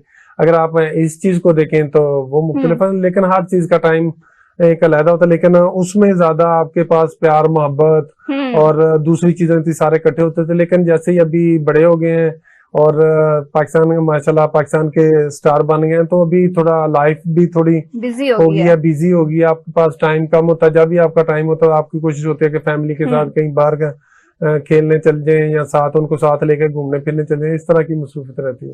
अच्छा, मैं अली की तरफ आऊंगी। अली, आप कैसे 14 अगस्त मनाते हैं अपनी बेटी के साथ, और बचपन में आप कैसे मनाते थे? इसी तरह हम लोग भी पूरे मोहल्ले से इकट्ठे हो जाया करते थे, और जितने बच्चे थे वो सब कोई आटा लेकर आ रहा है अपने घर से, जिसके पास गोंद है वो लेकर आ रहा है, और वो झंडियां हमारे पास होती थी, और एक लंबा सा धागा जिसको डोरी भी कहते हैं, उस पे लगाकर पूरी गली। और मजे की बात ये कि उसी दिन बारिश हो जाती है। हाँ। अक्सर ऐसा होता है कि 14 अगस्त वाले दिन बारिश हो जाती है और फिर हम मुंह लटका कर देखते थे कि क्या हो, लेकिन बहुत मजा आता था। अच्छा अली, जैसे आप अपने बचपन में 14 अगस्त मनाते थे, आप चाहेंगे कि आगे से आपकी बेटी भी वैसे मनाए और आप उसके साथ वैसे ही सेलिब्रेट करें? जी बिल्कुल बिल्कुल। मैं चाहता हूँ कि अपना बचपन वो हर तरह से एंजॉय करे। लाइक आज अगर बारिश है तो मैं और एमन बाइक पर भी निकल जाते हैं बारिश में भी हम लोग। आज तो एमन की बर्थडे भी है। आज एमन का बर्थडे भी है। 14 अगस्त के साथ साथ बर्थडे भी सेलिब्रेट होती होगी, डबल जश्न मनाया जाता होगा। और इसके ताया फुफ्फो वगैरह सब हमारे घर आ जाते हैं केक लेकर, तो हम बहुत एंजॉय करते हैं। एमन, आप कैसे एंजॉय करेंगी? अपने बाबा के साथ या अपने फ्रेंड्स के साथ? बाबा के साथ। कैसे एंजॉय करेंगी? फुल मस्ती करेंगी। अच्छा अच्छा अली, मैं आपको ये बात पूछना चाहूंगी, जैसे आप अपनी बेटी को साथ साथ बहुत प्रमोट कर रहे हैं, तो आपको इनमें क्या, इन सारी चीजों में क्या मसाइल पेश आ रहे हैं? क्योंकि जैसे आप मतलब ये चीज बड़ी कंजर्वेटिव समझी जाती है हमारे सोसाइटी में, इसको आप अपनी बेटी को जब प्रमोट करते हैं तो आपको क्या इस दौरान मसाइल पेश आते हैं? जैसे कि मुझे बहुत सारी बातें सुनने को मिलती हैं कि भाई आप बेटी को इस प्रोफेशन में लेकर जा रहे हो, क्या ये मतलब इसके लिए ये ठीक है? तो मैं इस चीज को थोड़ा सा अलग तरह से देखता हूँ। मेरा मानना है कि जिसमें जो टैलेंट है उसको वही होना चाहिए। तो मैंने कभी इसको फोर्स नहीं किया कि आप सिंगिंग करो, मैंने कभी इसको फोर्स नहीं किया आप म्यूजिक सुनो। अगर उसको पसंद है वो सुने, मैं उसके साथ हूँ। लाइक मुझे, जैसे मैंने आपको बताया, मुझे सपोर्ट नहीं मिला घर से, तो मैं उसको हर तरह का सपोर्ट देता हूँ। दे रहे हैं, जो मसाइल आपको आए हैं आगे से आपकी बेटी को पेश ना आए। अच्छा मोहम्मद इरफान, मैं आपकी तरफ बढ़ूंगी कि पाकिस्तानी होने के नाते पाकिस्तान को बेहतर बनाने के लिए क्या इकदाम करनी चाहिए? उसके लिए यही मैसेज है 14 अगस्त का देना है कि आप पाकिस्तान के लिए अच्छा सोचें। जो भी आप किसी भी शोबे में रह के पाकिस्तान के लिए कोई अच्छा काम कर सकते हैं, पाकिस्तान के लिए अच्छा सोच सकते हैं, जो कुछ भी कर सकते हैं आप अपने मुल्क के लिए अच्छा करें, तो पाकिस्तान भी आगे खुशहाल होगा, तो आपके बच्चों की, हमारी लाइफ भी आसान होगी। अच्छा, पाकिस्तान और इंडिया के मैच के दौरान आपकी तेंदुलकर से कोई खास हुई थी, कोई बातचीत या कुछ मसाइल हुए थे, उसके बारे में आप हमारी ऑडियंस को बताएंगे? नहीं, असल में तेंदुलकर के साथ मैं मैच नहीं इतने खेला।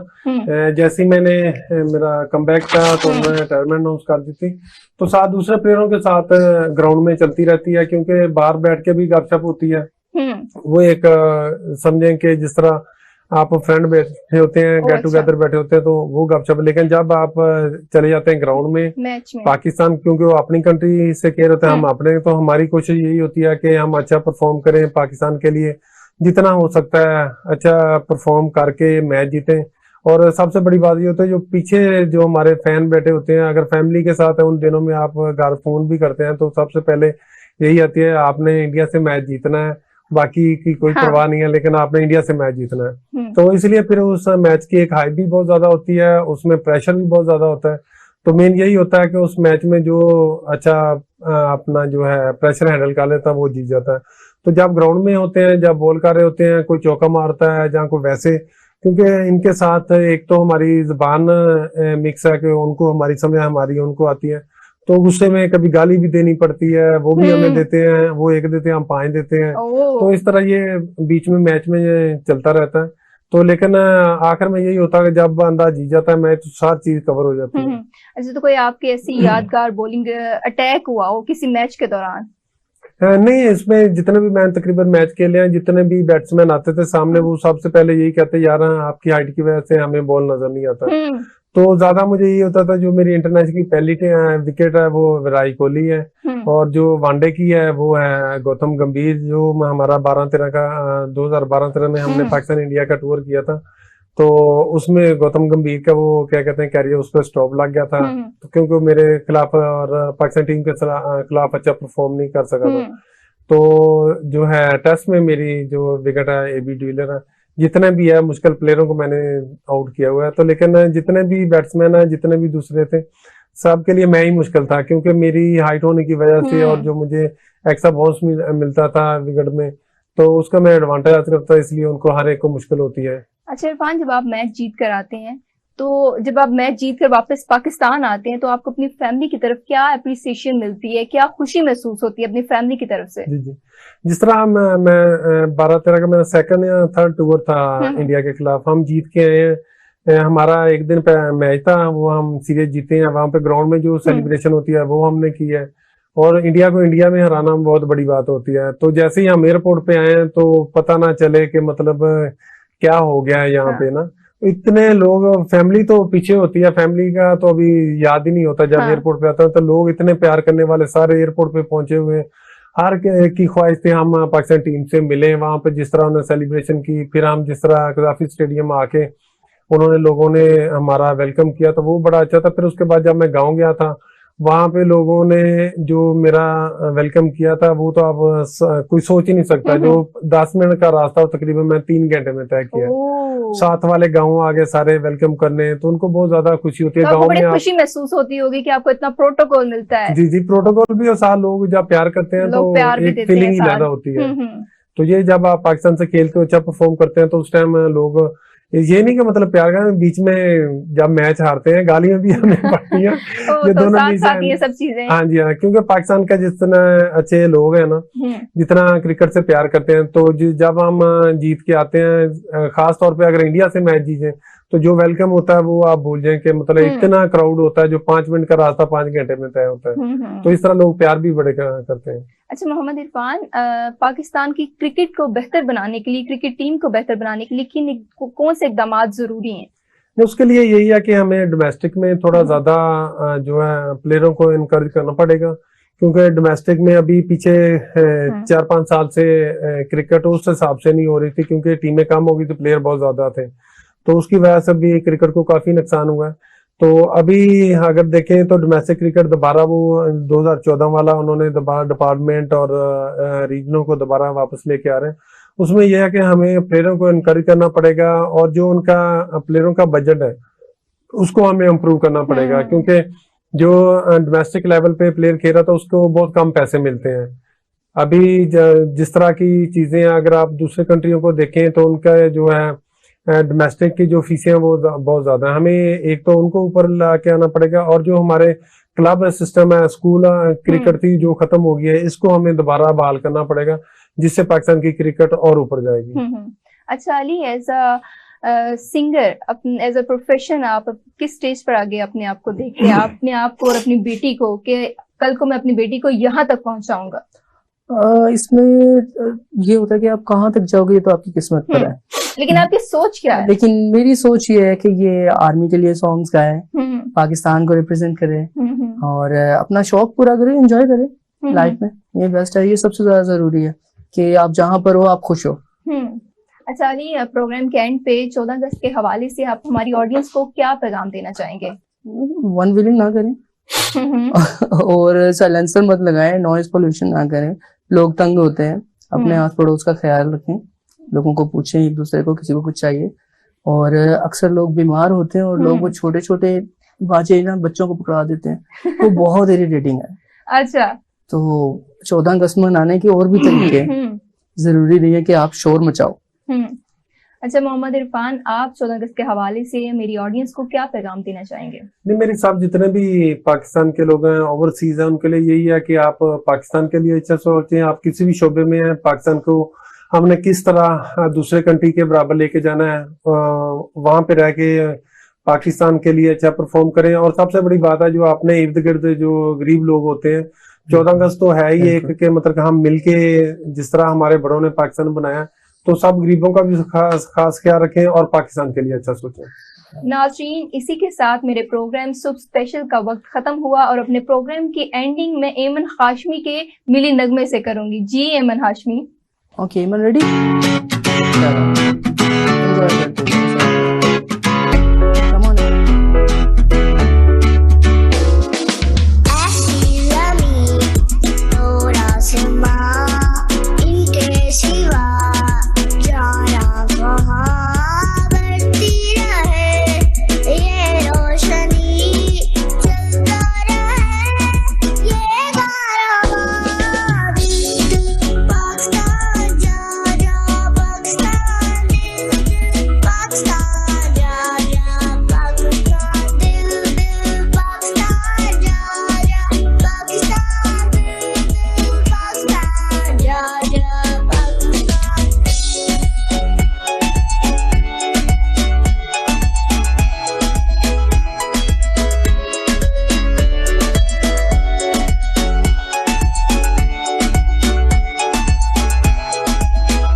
लगता